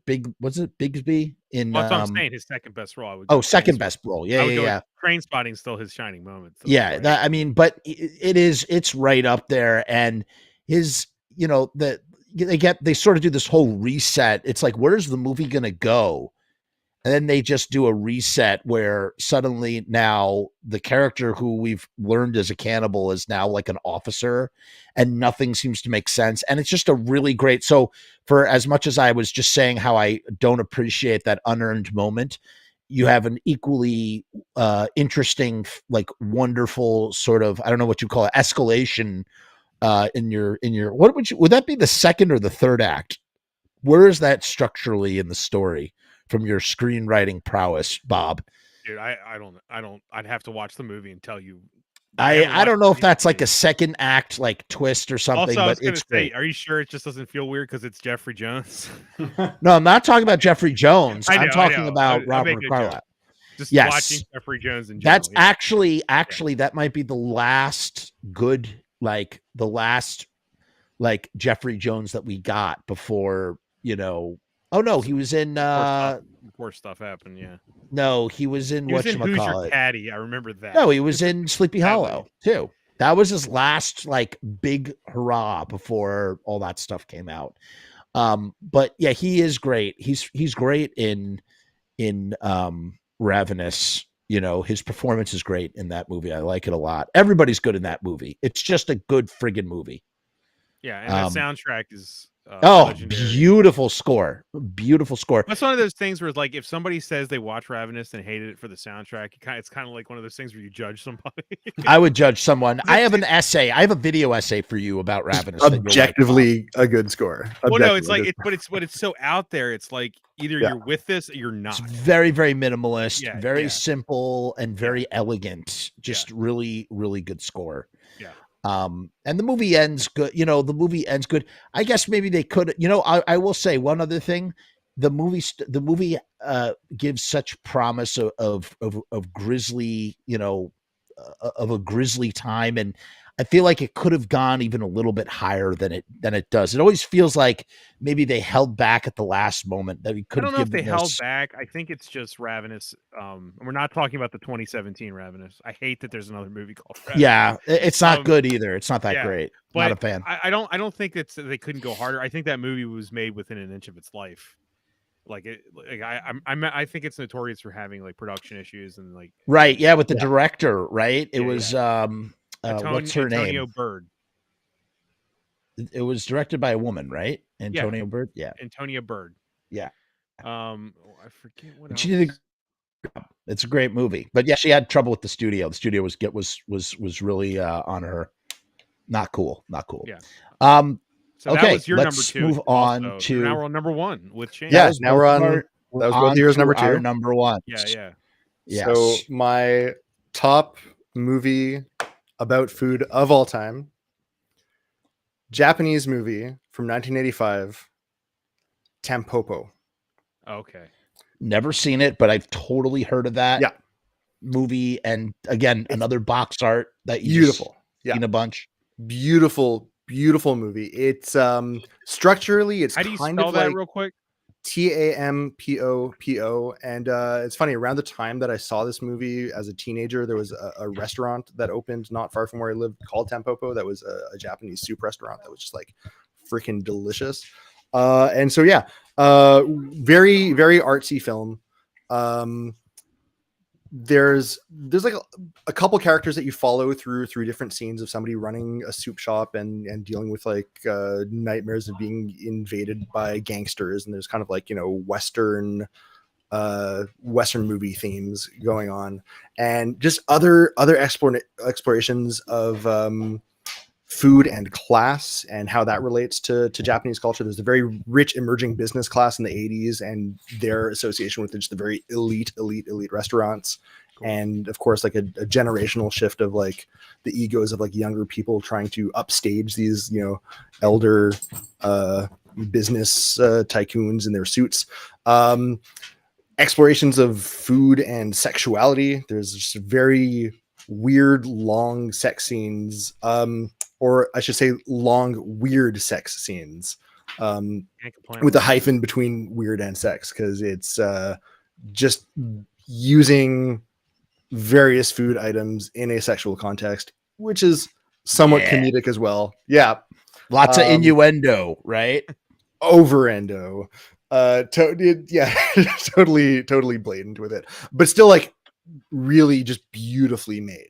And like even if it's like exploring somewhat bizarre content, it's just wonderfully put together. Very, very artistic. And I have never seen this cover, but it's beautiful on Wikipedia. The one on Wiki, I haven't. That's not the cover I've seen either. I think it looks like it was made more recently, though. Yeah, I think so. Yeah, that looks like a reissue. I'm going to say also, released, Ken Watanabe is in the movie as well. He has a small part, and he's like 100% one of my favorite actors of all time. Like he's the reason. He's single-handedly the reason I didn't like Batman Begins, because I was watching a movie about Batman and it was good and I was enjoying it, and then he walks on screen, he just appears on screen and suddenly is at just such this higher level of anything else. And then I go back to watching scenes without Ken Watanabe. I'm like, what is this crap? Like this is not, these scenes don't have Ken Watanabe in them. Did all the bad fight editing really shine more after you saw Ken Watanabe? I thought it made him like a serial killer in that warehouse scene. I like that. I like the way I that am not that's a fan cut. of that franchise. The way that he comes down on, and listen, I say this as a passionate hater of The Dark Knight, but we've talked about this before. I do not like The Dark Knight or The Dark Knight Rises. However, Batman Begins does a lot of really great stuff that I enjoy, including treating Batman like a monster that the criminals are afraid of. And I do I love that aspect. He just comes out of nowhere, takes a guy away, you know, building on the mythology of Batman. But I digress. Yeah, as you were saying, Tampopo. That's great pick. Does the Ken Watanabe effect happen in other movies too for you? Like, I mean, look, I enjoyed Last Samurai. I think never seen it. Have to see that movie. Tom Cruise held his own somehow. You know, he had the chops, or at least had the presence on screen. I don't know. He's the best part of Godzilla. Yeah. Easily. No, hands down. I'm not a fan Easily. of that movie, but yeah, no, you're right. Yeah. I think he probably had a similar effect. Yeah. I've seen he just brings down the rest of the movie. Yeah, I'm agreeing with you. Last Samurai was solidly put together. Yeah, it was one of those movies where they just, there's no gratuitous action scene. They just really made sure, you know, that they treated each fight like a musical. where if it's not pushing the story or bringing characters together, doing something emotional, then don't have a fight scene. I mean, I like that director too. Yeah. Yeah, he's good stuff. Yeah, it's a good choice. I'm gonna put that on my watch list. Do it. You'll enjoy it. Yeah. I have not seen it. Bob, you're up. To me. Okay, mine is more well known than Tampopo. For me, it is extremely obvious if you know me. Can't help it. It is a 1971 television film. It is about things you can eat. I'm gonna say I think candy counts as food, right? It is a musical. It stars Gene Wilder, and it's called Willy Wonka and the Chocolate Factory. Wait, are you telling me that was made for television? Yeah, it's a TV movie. No way. No, you lie. I had no idea. I mean, look at it. No way. Google it. Yeah, it's a TV movie. But yeah, I mean, I've never not believed you before, but I genuinely don't believe you. Okay, I'm. What if I'm wrong? Look it up. Well, you're allowed to be wrong. I won't hold it against you. I'm not wrong about that other thing. I think that's a lovely. What about my boyfriend's back? I'm just kidding. I wrote down like 25 movies, and the one that kept shining out to me as my number one out of all the things I wrote down, I was like, I can't deny. I respect that. My absolute lifelong and still as an adult, my lifelong love of that movie. It's not just the music. I genuinely enjoy it as a film. And it also contributed to me maybe saying one of the movies I hate the most in the world is Charlie and the Chocolate Factory. So, like, that's how much I love that movie. Fair. And it actually gave me one of the movies I hate most. So, no, it got a theatrical release. Pulled in $4 million at the box office. I did not realize Anthony Newley was one of the songwriters on it. It wasn't made for TV though originally. That does not feel like a made-for-TV movie. No, it really, man. yeah. That was a not big for movie, man. That was a big movie. Yeah. I don't know, where the hell did I hear that then? I would maybe it was in like England. It was shown on TV or something. Oh, is that an English movie or an American movie? I think it's an English movie actually. I'm English. It says, is Roald Dahl it's American? English? It's American. Really? No, Roald Dahl is English. Yeah, he's English. Yeah. I'm trying to look it up. Where I heard that. No, from. Listen, it's just a wonderful, fun movie from childhood. Lots of, wonderful, fuzzy loveliness in that movie.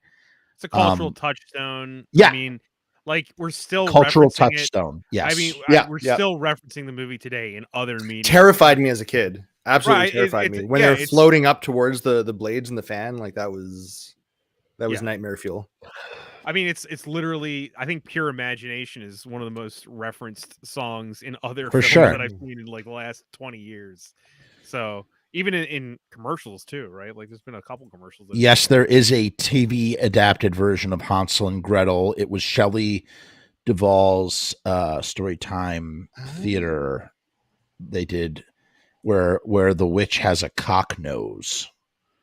It's like a gonzo, like dick nose. It's really great. And that's from Roald Dahl. What?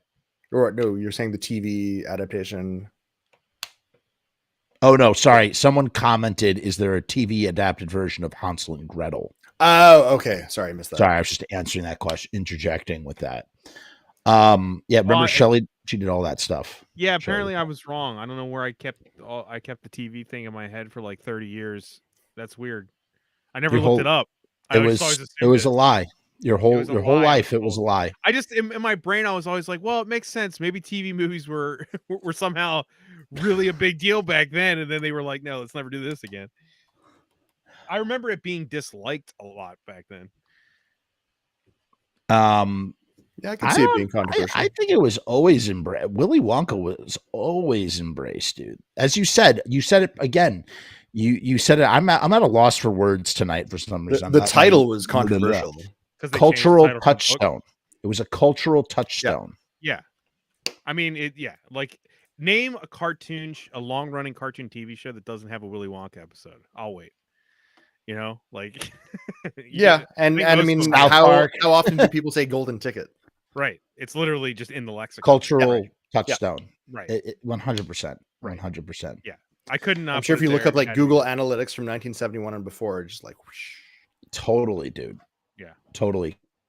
I loved Google. I think their best year was 1971, maybe even 19. Oh no. Oh, did it happen again? Did it happen again? Right at Prime. Oh no, you're back. Oh, yeah. What? Did I freeze? Yes, you froze. Yeah. It's okay. You got your point out. Oh wait, we can't hear Google's. you. What? Okay, no, I Are can you hear kidding? You. You're back. You're back. What the fuck? What happened? Google doesn't like it when you joke about them. Yeah, Google doesn't like when you say Willy Wonka was a TV movie. So, you know what's funny? I was just talking about how Google's prime years were 1967 to 1973, and I don't think they like that, and that's why it was frozen. Oh man, peanut butter solution. Now that is a gem. That's a good one. Again, that is shot that's a gem here, right and my dad worked on that movie. No way. What?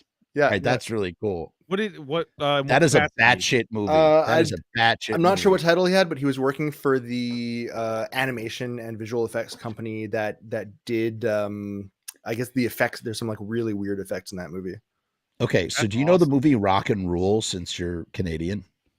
Rock and Rule. I don't know that one. AKA The Ring of Power, made by Nelvana, which was they did all those animated TV shows. Yeah. So their only film they ever made was in 1983 called Rock and Rule. And you can actually watch it legally for free on YouTube. They have it up there.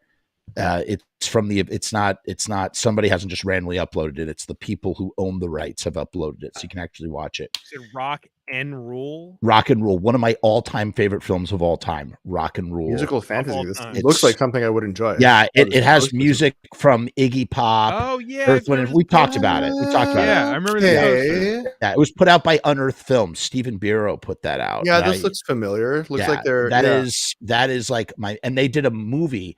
They also did a special called The Devil kids movie?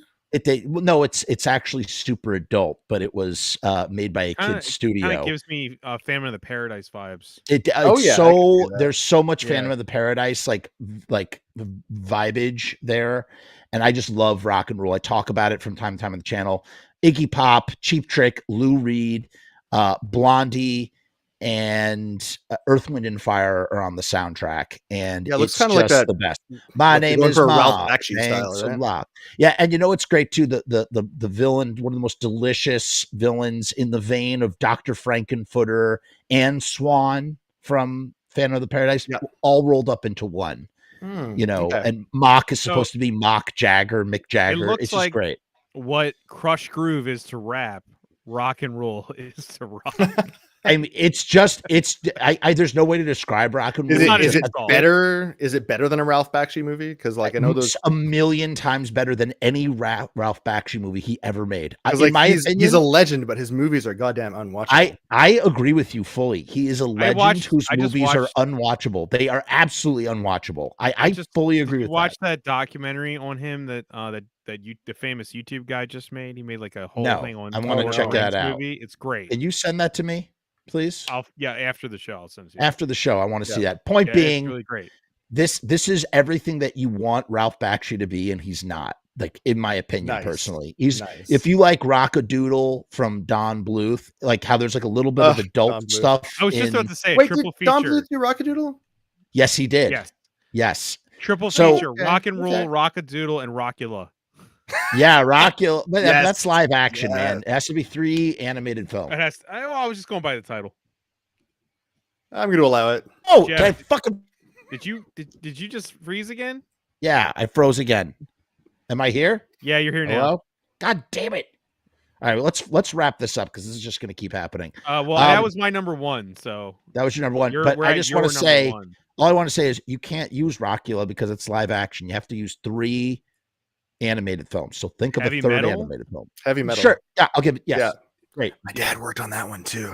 That's awesome. Apparently, Shayne's dad has worked on all the cool stuff. Yeah, that is really cool. We got to hear more about that some other time. Yeah, that's awesome. All right, here's my number 1 pick, and I'm so glad none of you picked it. I knew this film was going to be the moment that he said movies about food, Bob. Wait, so it's not Jurassic Park?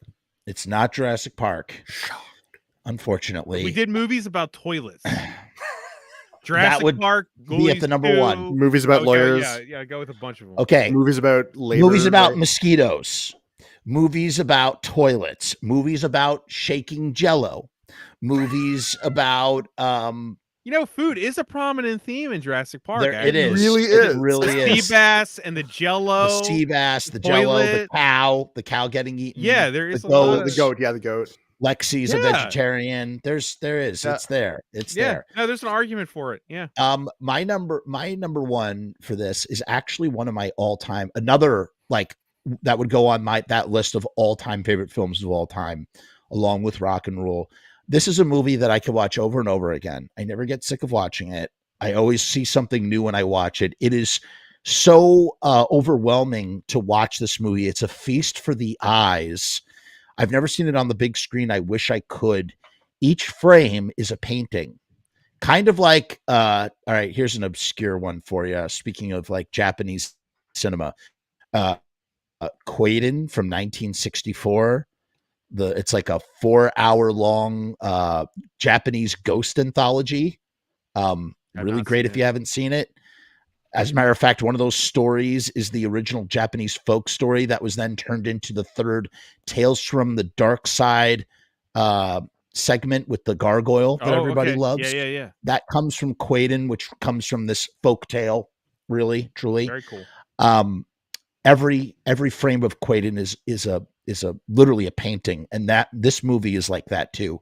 You watch the movie and you could pause it at any point and just stare at the beauty of that's on the screen. It sounds like you're just describing Good Burger again. No, it's it's pseudo Kubrickian. There's a Kubrickian quality to this film, like the desire for sheer excellence at all times, where everything compositionally is just lined up with pinpoint precision, which is something that Stanley Kubrick was known for. And, people like to overlay like geometric, patterns to see how his frames were so aesthetically arranged. And you could say that for this film too. Every frame of painting, isn't that like from a Stanley Kubrick, like somebody actually quoting? I don't know. Kubrick. I feel like I don't know. Like maybe a book or a documentary about him. Yeah. I feel like that's from like something about Kubrick. Yeah. Oh no! Do we lose Jeff again? Before we find out what his first movie is. I'm burying the lead here. Okay. This movie could also be a play. The way that it is staged, it could be a play. Can we guess? Was it a play? Can you Yeah, I'm kind of teasing this out because I wanted to guess like a little bit. One more clue. The storytelling is so multifaceted. There's a story being told with lighting and production design. Okay, you got to give us a story. Jeff. I am giving. That's these are all clues, great though. clues. These give are us great an clues. actor or like no, that would give it away. That would give us give it a away. year. All right, I'll give you a year. You want a year? You want a Yes. year? 1989. 1989. Rated NC-17. The actress in the film was already featured on my list. No, you can't use your computer, Bob. What do you think I'm gonna do? I don't know. Look up every movie made in 1989 and read through them very quickly just so you can guess them. Well, first thing I was just making sure Return of the Living Dead wasn't 1989. No, that was earlier. Yes. That was 85. I thought it was 85, but I was like, am I wrong? Because when I think of Jeff Frumess, I think of Return of the Living Dead. You know what kills me about this movie? It's made by a director who's has a large body of work, and I've tried watching some of his other films, and from the ones I've seen, I've not seen some of his more popular ones, but from the ones I've seen, some of the stuff I've seen is pseudo unwatchable, which I find very interesting that this guy made this movie, and that I won't look it up. I was gonna say I just checked Gremlins 2 is 1990, so it's not that. Not Gremlins 2. That goes with everything. Is this really annoying that I'm not just saying what it is, or do you like guessing? I want to guess. Like, all right, let me keep going. Can you give us Batman 1989? No. I'm not gonna Google anything. Can you give us another movie he directed? Yes, I believe it's called Macon. MACON. Macon. Hold on, I'm gonna just double check that. Yeah, that might be part of the title. That might be part of the title. He has another career apart from English guy, another career part away from telling from doing movies. He's also like a sort of, I guess, maybe a surrealist artist. No, it's not Salvador Dali, but he's made a ton of movies. I mean, a bunch of movies.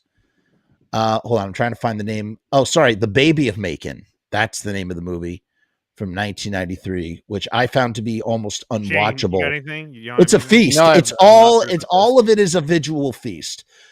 This movie was super famous, though. Can you give us an Is actor it or he's something? English though? Like from England? He's English. This film is super. He's old now. He's like 80 years old. Okay, This- so it's 1989 English.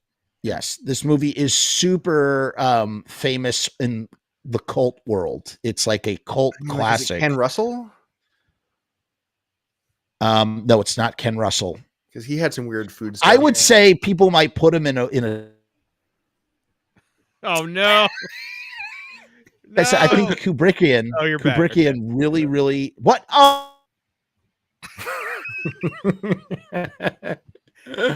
It's the Yeah. Shayne and Bob show. Sucks tonight. You're back. How long was I cut out for? You didn't hear Like- anything like I Several said? words. Several words. Mother- Several Motherfucker. words. Yeah. All right.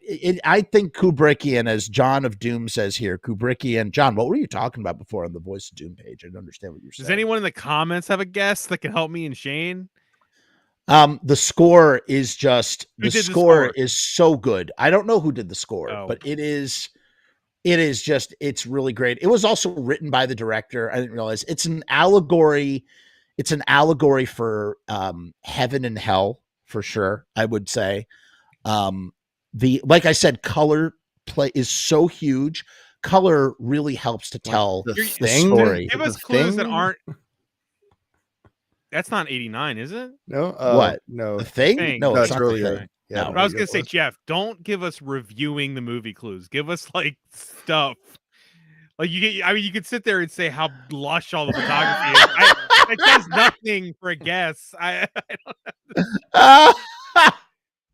God, this must be so frustrating. I'm sorry. Just give me an actor Okay, or something. Yeah. You're gonna guess it in 2 fucking minutes if No, I give not you an the main- actor. what I mean, about it's not Well, it's the already main- been 20. Yeah, all right, not the all main right, actor. all right. You're not the right. main You're right. actor. You're right. You're right. Okay. A All right. lowly actor. The one of the stars of the movie played who's the wizard in Harry Potter? Harry Potter. No. The All of old them? wizard, Dumbledore. He played Dumbledore in Harry Potter. So the one that people think is Ian McKellen. No, Dumbledore. Whoever played Dumbledore in Harry There's two Potter. of them, right? Yeah, There's he's not Ian McKellen. He's the other he guy. is It's mistaken for Peter Will Smith. O'Toole and No, Michael not Peter O'Toole. Gambon. Michael Gambon. No. Uh, Oh, I didn't know it. It's based on a play actually Wait, who played called Dumbledore? "Tis a Pity She's a Whore." Huh? Don't look it up. Don't use your I'm computer. looking up who played Dumbledore. Same. I'm Yeah. pretty sure I'm right. So it's Peter O'Toole, and Michael Richard Gambon. Harris. Richard Harris. Fuck. Okay. It's play. Richard- Okay, But Gambon Who was passed he's the still second one. alive. He's still alive. This guy. It's not the Dumbledore who died. So it's it's the second. He's a It's Shakespearean actor. His name is Michael Gambon. Yeah, I was Yeah. curious about that play. Bowie had a song by that title that is a reference. Oh, to the did he play. really? Yeah, Called "Tis a Pity She's a Whore." Huh. exactly. The music was done by Michael Neiman. Michael Neiman, okay. 1989. Yep. Seen that name before. This is a Okay, movie- Tim Roth is in it. Tim Roth in 80. Dame Helen Mirren, who's also in the 100-Yard Journey, stars in it. And you see all of her. The movie I'm referring to Hold is on. Tim Roth was little- in Mattel as well. Okay, the movie I'm referring to is called The Cook, the Thief, His Wife, Her Lover. Well, I haven't seen it, so that's why Okay. I'm never You've gonna never guess. seen wait, you've No. never seen it? No, I haven't seen it either, but that's a familiar. I didn't realize. So that's based on We're trying to Tis a Pity She's a guess Whore. stuff we haven't freaking seen. I didn't know about Shayne, but Bob, I thought you had seen it. I feel like that Shayne would be more likely to see that. That sounds like the kind of thing I should have seen. Yeah, This is I'd on- be more likely to see. Yeah. I'm going to tell you something. This is in my top 4 on Letterboxd. You know, you can have 4 Yeah. movies in your thing. Yeah. This is one of my 4. This Okay. movie. Yeah, well, that's I'm gonna why add that to my that's list. great. I'm gonna check that out. I'm gonna have to add. Where's my phone? I I love froze Helen again. Mirren. Helen You didn't Mirren's freeze. amazing. You didn't freeze. I think you're Is just he doing just moving it now his as a lips? joke. Is just No, I'm not. Hello, can you hear me? You're Now just we turning off can. your thing. No, I'm not. What are you talking about? You can't hear me? Yeah. Now we you're can. just playing. I mean, with I'm me. literally Shayne's playing with adding. me. I'm adding totally messing. Tampopo I can't recommend this movie enough to and everybody. this. You have to see What if I The hate it? Cook. You're gonna love it. You're gonna love it. It is a visual orgasm. It's So- literally like On this is Tampopo. Yeah. A dandelion. Dandelion? Yeah. On sorry, on Letterboxd. Sorry, Jeff. it's okay. Okay, That's it. That's Jeff, my final film. You all should Cool. watch it. You should I just all want to watch make it. sure that everyone watching understands why we weren't guessing this because we Directed literally by have not Peter seen it. Greenway. Yeah, Peter okay. Greenway. And he's like I said, he's made a bunch of movies. He's a very like And Michael sort of Nyman surrealist- did the score to both of your second Yeah. pick as well. Eh? And I'll tell you something. This movie is just there's just so much. I'm so it's such an overwhelming film. It's just a masterpiece of a film, and it's all about food. And I don't want to say anything more about it because I'll just ruin it, and I don't want to do that since neither one of you've seen it. I'm glad I spoke so abstractly because now you like watch it and enjoy it. I can't. Everybody needs to see The Cook, The Thief, The Wife. Oh, John was saying. All I was saying was that scenes shot at dusk are most nostalgic. Gotcha, John. Gotcha. So I mean, that's it. That's my It list. is currently not streaming anywhere. That is terrible, and I believe it's kind of out of print too. So He's just gonna have to pirate it. well, I don't believe in pirating, but I also like hate that like art that is not available. Like if the person can't profit anyway, and it's great art, and you have a way of seeing it, then you have a way of seeing it. That's all I'll say about that. However, I think if art is available commercially, it should be purchased through the proper avenues to support the creators of said art. But it's a shame when art is not available for people to see, especially people that love art, people that love films and want to see films for the sake of seeing films. It looks like the profit. Blu-ray is $10 on Amazon. Oh, okay. So it's well, it's not a good. DVD is They don't have a good version. 50? 15. Oh, 15. Okay, So it it's affordable available if you want to own a copy. Let me tell you something. That is absolutely a blind buy for anybody out there. It like that. That is the blind buy. Just go see it. However, you go see this movie. I can't recommend it enough. All right. It really knocks my socks off. One of my all-time Cook in the favorite title, films. too, so I it's just for love this it. list, Exactly. Yeah, totally. This movie is all about food, and it's rated NC-17 for a lot of reasons. Probably for the and same it's reasons great. that Tampopo is. It's just really, really great. So it's on my list. I'm gonna and Killing I'm Joey. gonna piggyback real quick with my honorable mention. Super for it. quick. I have one, and you can rattle off whatever you want, and we'll wrap up the show. My honorable mention is from a Czechoslovakian, although now it would be the Czech Republic, I suppose. A Czechoslovakian filmmaker named Jan Svankmajer. And if you're familiar with Jan Svankmajer, he's the master of stop motion animation. He's done Faust. He did Alice. He's just done a lot of really interesting surreal. He did a movie called Little Otik, which is impossible. Oh no, Jeff. It was Svankmajer. You're back. No. what you missed. I cut out again. Yeah. Just start talking again. You're good. You're back. Jan Svankmajer, he fucking put out. He's a fucking master of stop motion animation. He's kind of like the Quay brothers, if you know the Quay brothers. And he did a short film series called Food. Three short films from 1992. Breakfast, lunch, and dinner. A total of 16 minutes long. You can see them on YouTube. Yeah, no, this guy traumatized me as a kid with his telling of Alice. He did Alice. He did Alice in Wonderland. I saw he did that. Faust. I was too young to see it at a rep He did cinema. Little Otik. Oh my god, that marked me. Little Otik is a folk tale about you cut off a root, and if you soak it in the mother's milk, it'll turn into a baby. Except this baby has a voracious appetite. That's all I'm going to say. It keeps consuming. It also could have been on this list, as a Jan Svankmajer film. And his series is called Food. I saw it on a show called Exposure from Sci-Fi. Remember the Sci-Fi Channel? They would show shorts. They would show shorts. So you remember Exposure from 2001-ish, and it was a great series. And that was my first exposure to Jan Svankmajer. And everybody go watch it. You can watch it on YouTube, all 3 parts, the shorts. So that's my one honorable. Oh. You know what? I got 3 more honorable mentions, but I'm just going to rattle them off. I'm not going to explain them. Pig would go on that, would be an honorable mention because it's a wonderful movie about food. We've talked about Pig before. I don't need to say anything else about it. Everybody should go see Pig. It's on Hulu right now. 2 movies about the food service. One would be Waiting, which is kind of like The Clerks for waiters. And me being Pig and Waiting are on my honorable mentions too. There you go. So Waiting is like, if you've worked in the food industry, you've definitely experienced that. And there's another less known one by the Broken Lizard Gang called The Slammin' Salmon. Great movie that really shows you what it's like to work in a restaurant. I used to work in a restaurant kind of like the one in The Slammin' Salmon. And I just can't recommend it enough if you haven't seen it. It's called The Slammin' Salmon. And those are my movies. Yeah.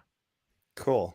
Shayne, you should go next. Yeah. So the honorable mentions, I thought of Soylent Green. Mm-hmm. I had that too. It's you got to think of that. And then I thought of, probably because it's fresh, I just saw a live screening of it with live accompaniment. Chaplin's The Immigrant is a really good film where just he's basically arriving in America, fresh off the boat, and most of it is just set in a restaurant and getting a meal and showing kind of the horrors of capitalism in a very satirical way. It was kind of his first foray into political storytelling, which kind of became that period of his career afterwards. And one quick honorable mention that I actually want to bring up as a plug / shout out. Izzy Lee's short film Meat Friend, which is I've heard about this. I've heard about this. Meat Friend is playing festivals right now. Look it up. Izzy Lee is amazing. She's like my absolute favorite collaborator to work with. I did the score to this film. It is weird. It is weird. It is funny, and it is about talking sentient meat with attitude. Definitely food related. They're made out of meat. Michael Epstein and Sophia Cassiola worked on it. Yeah. Sophia shot it. Michael, I think, did sound and editing. Yeah. Awesome. We love them both. I love working with them. They're amazing. Yeah. Are you done? Yeah. Oh, okay. Are you done? No, I didn't want to talk while you're still going. You're done, Shayne. You're done.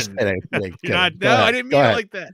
Go ahead. I'm not going to say any of the ones you guys already said, but one I can't believe no one else said. This is honorable mentions for me. I can't believe no one said The Stuff. Oh, whoa! Yeah, good, The Stuff. Good, Bob. Okay. Yeah. Stuff seems Bob. like it. Like I couldn't put it on my top 5, but I can't believe one of you didn't say it. I'm not. You're right. I'm not like I just can't believe it didn't come up. You're so right. A movie that I sort of like it's crap, but it's schlock. But Hamburger the Motion Picture. I used to watch that as a kid all the time.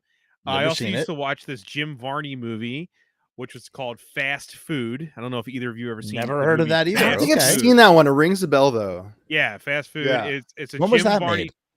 It's 80s, early 80s. I didn't look it up, but it's I remember it's Jim Varney basically playing like an oil tycoon if he was a fast food tycoon. So nice. that's what I remember from that movie. So I also had Silence of the Lambs. I feel like that definitely comes up when I think about eating, food, ingestion, all of that. I had The Martian. I actually thought The Martian reminded me because I feel like a good portion of the movie is him trying to figure out a way to eat. Okay. The Martian. That with the potatoes, right? The potatoes and stuff. I didn't put it on my top 5, but I like where your brain was thinking. I didn't write it down, but I did think about The Founder. as well. Yeah, Founder's a good one too. That's good. Fair enough. With Michael Keaton. Yeah, sure. Oh, it almost feels more like a documentary, but it's weird about food, structurally. though. It is No, it's totally about- about food. That It pretends I to think be that's a movie. valid. That's valid. Fascinating to watch. My last one, the only one left that hasn't been said, is one that almost made it to number 5, but Alive pushed it out, which was Troll 2. I Oh, couldn't help but They're not... going to eat me. right. You're eating her. Right.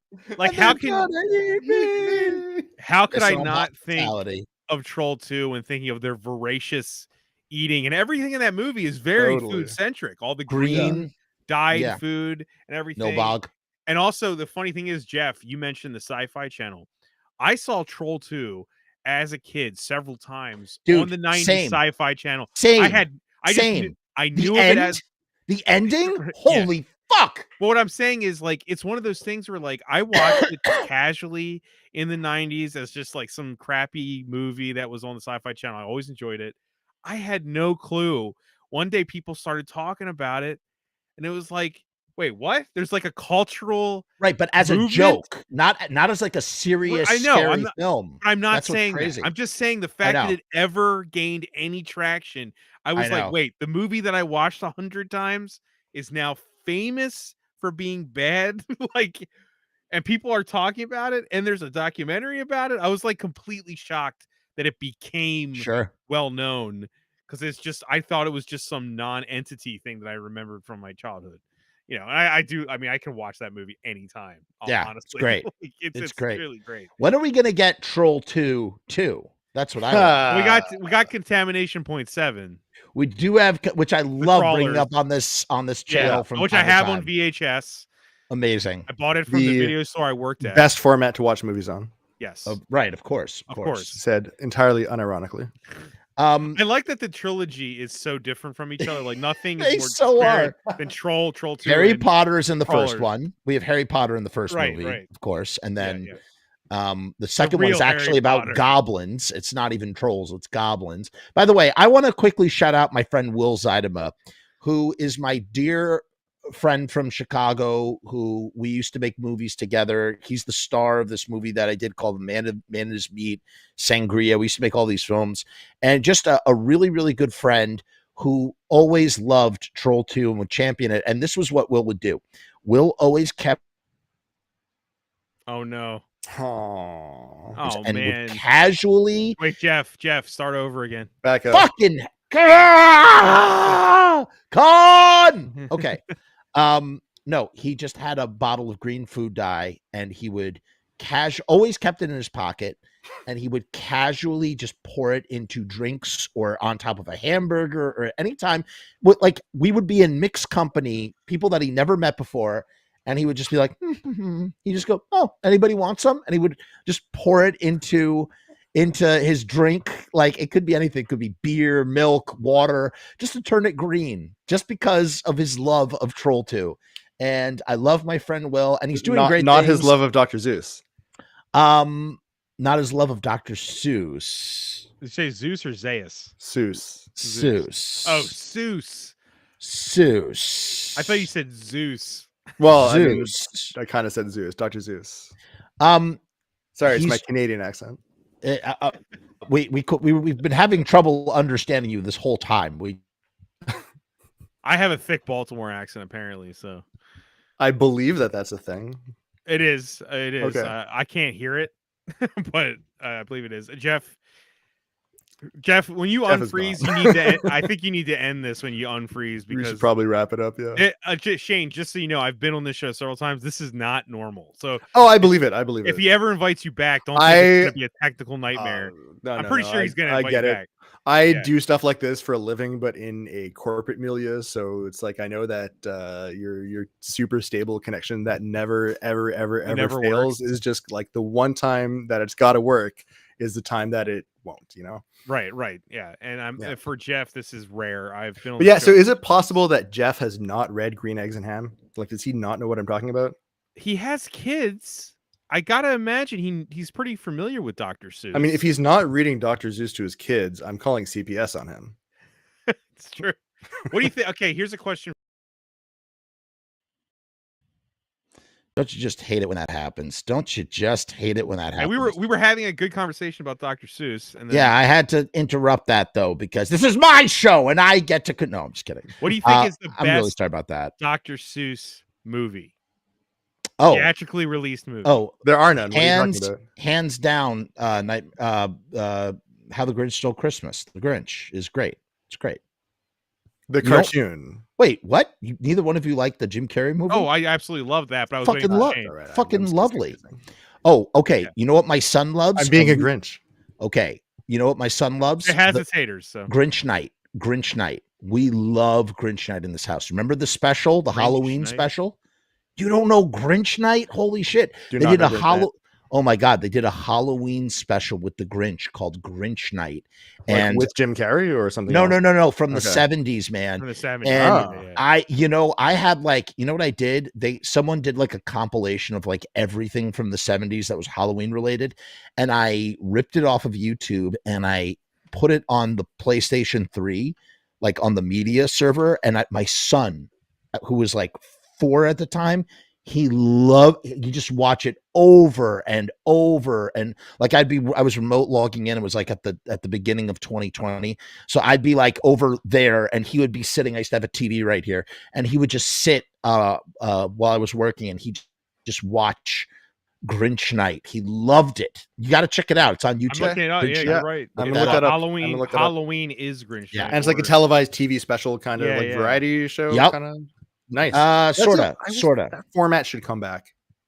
I I think miss they it. have been doing, haven't they? Yeah. They've been doing like the musical ones, haven't they? Like as variety with like I thought hokey they- sketches and I don't know. I don't know Maybe. about the sketches, but they've been doing like a few live action. You go Did they do right. Oz recently on TV or something like that? Maybe. Wasn't there Oh like no, a okay, no, super but like as a full walk-in? musical, do you mean? Yeah. Like No, they no, did I mean they Yeah. need to bring back the format of having like the holiday musical special. numbers, the holiday special. Yeah, the holiday It's special. tied. format. It doesn't work with streaming in the same way that it does with television. Like there's something about like the half-hour comedy sitcom format where the Yeah. family's entire house is decorated like Halloween, and you know you have your Halloween episodes, your tree houses of horror. None of it feels the same in an age of streaming, unfortunately. A Like it lot of still stuff kind of doesn't feel the exists. same. But I'll tell you one thing though, Bob, okay, remember when we were doing that episode of Sinful Celluloid with Ace and Chris, and we discovered that both myself and Ace love the Monster Club, right? And we were Yes. talking about that movie. This is what's really crazy. Speaking of like things that are saved on YouTube and like things from the 90s and like how it's not the same. I'm pretty sure I found the exact broadcast from 1997 of Monster Vision when I first saw the Monster Club. The actual story that I was telling on the air about how I caught the last half hour and how it like captivated me and it took me forever to find it. The entire broadcast with commercials and all was on YouTube. We found Yeah, it. I think I found it after that episode. Nice. so- Did you find it, or Nice. and tell me about it? I mean, have it. Now. I did find it because I watched it. You watched I- it via Monster of that- Vision. Via Monster Vision. Yeah. Holy shit! All right, that's awesome that you did that with the commercials and everything. Yeah, why wouldn't I do that? That if anyone's seen that movie, that's how you want to watch it. That is how you want to watch it. I Yeah. want to do it for this channel. I want to do. Ace and I are going to get together to do that. Point being is that it's amazing that exists and that it's on YouTube. That's all I wanted to say. It's crazy. I mean, in the era of streaming, a lot of that fun stuff doesn't feel communal, so I don't think it works. Like when it's Great Grinch Night point. aired, I think it's fun knowing that you're watching something communally with the rest of the nation or the world. Yep. And we don't have that anymore, but I guess Yep. we sort of do. Like everyone's like when something's released, everyone's like, "Oh, did you see the new Obi-Wan?" But it's not the same as watching it at the exact same time. You know? So in other Although words, we have if we're Twitter going to now. revitalize that format, if you're going to We revitalize do have that format Twitter. in the present day, you need to have some kind of interactive component with the people who are watching live. Yeah. But Yeah. with well, comedy you have sketches, watch. musicals- I mean, you do have watch parties. But that's Like, yeah. There's something about it being broadcast and Yeah. everyone watching it together. Yeah. I I get can't it. explain what it is, but I get that. isn't that why people like still kind of watch thing, like the new stuff, because they want to feel connected to everyone else talking about it and everything. Or why you go to Big the part of it, cinema yeah. to like be with an audience. Yeah. Or you know, so you can talk about it. You go see the new Batman movies, you can talk about the new Batman movie. Like and what feel we're like doing right now. Basically what we do on this channel. We see something and then we talk essentially, about it. yes. Yeah, but it doesn't have that feel of like everyone sitting in their own homes at the exact same time watching the same broadcast, like when we were kids. And so like specials, just they're not special anymore. Yes, The perfect way to specials are put not it. as Specials don't feel special. Yeah, TV specials don't feel special. I'm interested with James Gunn's doing that Guardians holiday special, so we'll see how that pans out. Not that it has. By the to way, Is it again, just going to be a movie, or is it? He said it was a variety show, and it's like music skits and stuff. Okay. So that Okay, is going to good. be a Good. lot. Like, it's that a is going to parody. be This is exactly what I'm saying with this parody of the Star Wars holiday special. He's kind of thing? he's doing the Star Wars holiday It's special. exactly what I'm saying we need to Guardians. bring back. Right. Good. Yeah. Is it Arguably, going to have? done Is it going to wherever have you are. like Fuzzies at 11 or what is that? What is that? Fighting the Frizzies at 11? Love it. Yeah, that's what it is. Yeah. That's funny. I'm sure. I mean, I I gotta bet guess. it will. 100% chance. Like I'm they will fight assuming some he's going for Frizzies. full nostalgia here, right? Yeah. Like the Yep. last movie he did that 70s music video, so they let him do this, right? So I'll tell you something. I think, did we speak about this recently? Just about how wonderful Guardians 2 is, and the father-son relationship is just really great. yes, we did.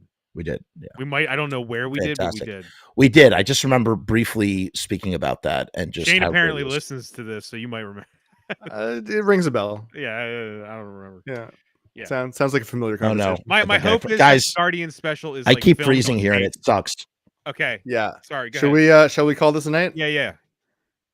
Yeah, let's wrap it up. As much, I gotta say, this is wonderful, and Shane, definitely have to have you back on the show. You're fantastic. to. Thank Thank you so you. much for Yeah. doing this. I love the. Yeah, I podcast really with appreciate you. it. I have to say, Shane really rose to the occasion. He didn't even know he was going to be on the show tonight. Long story, totally due to miscommunication on my part. But I was very And mine a little glad bit. that. But with both of us, but Yeah. it's okay. Everything's fine. Point being is that it was just really great that Shane was able to jump in anyway and be here, and we're really glad that And he put did it. together Did a great top job. 5 in like no time. He did a great Thank job. you for inviting me. Yeah. Oh yeah, I we'll really do it again. appreciate, We'll figure out. I We'll appreciate it. figure out something. We'll figure out something good that we can all riff on, and we'll do it. That's what we do. We'll But figure Bob out and I when are Jeff's Wi-Fi isn't going to hell, and then Well, I it's will go storming on Amazon right outside. now. I'm It's going storming. to send you an Ethernet cable. Maybe it was 100 feet enough. Yes, thank you. Okay. Yes, that would be good. Like the 100-foot journey. We began with the 25. 100-foot journey, and we end with the 100-foot Ethernet cable. Cable. There we go. That's the perfect place. Guys, stick around for 2.5 minutes. I'm just going to wrap this up. As we say Great. on the channel, we haven't said this in a while. I feel like it's been so long since we've done a show. We say peace and hair grease on the channel. And I'm just going to tell you a little 2-3 things about the Patreon. Live long and prosper. Hey guys, what's going on? It's Jeff. So I've decided to make a Patreon. What is Patreon? I don't know how to define a Patreon. Let me look it up. Patreon is a membership platform that makes it very easy for creators to get paid for the things that they're already creating. I want to do it full time. I want this to be my full-time job. In my efforts to make that happen, I've set up this platform. Is it going to work? Is it going to be successful? I don't know, but I would rather try and crash and burn than not try at all. The goal is to create enough passive revenue so that I can continue to do this full-time, uninterrupted. Why? Because I love to do this. I love creating content. I love making videos. I love shooting films. I love doing podcasts. In case you couldn't tell, I love to talk and I never shut the fuck up.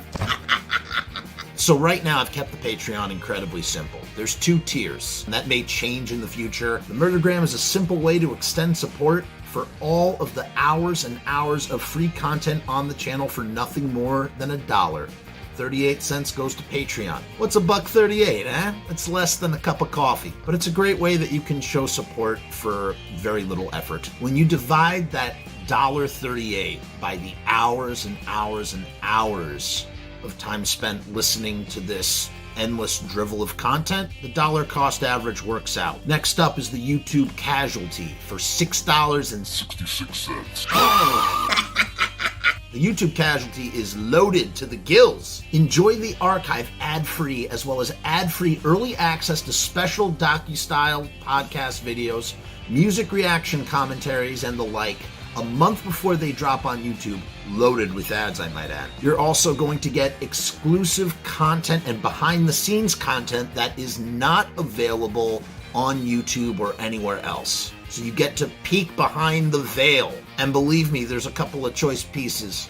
Most of all, more than anything, whether you join the Patreon or not, I just want to thank each and every one of you that comes to the channel, that watches all the shows, that leaves comments, that participates, that subscribes. That's really the most important thing. This is just trying to find a way to earn a living as an artist. And with that, thank you for my TED Talk. Join the Patreon because we need you! 66 cents.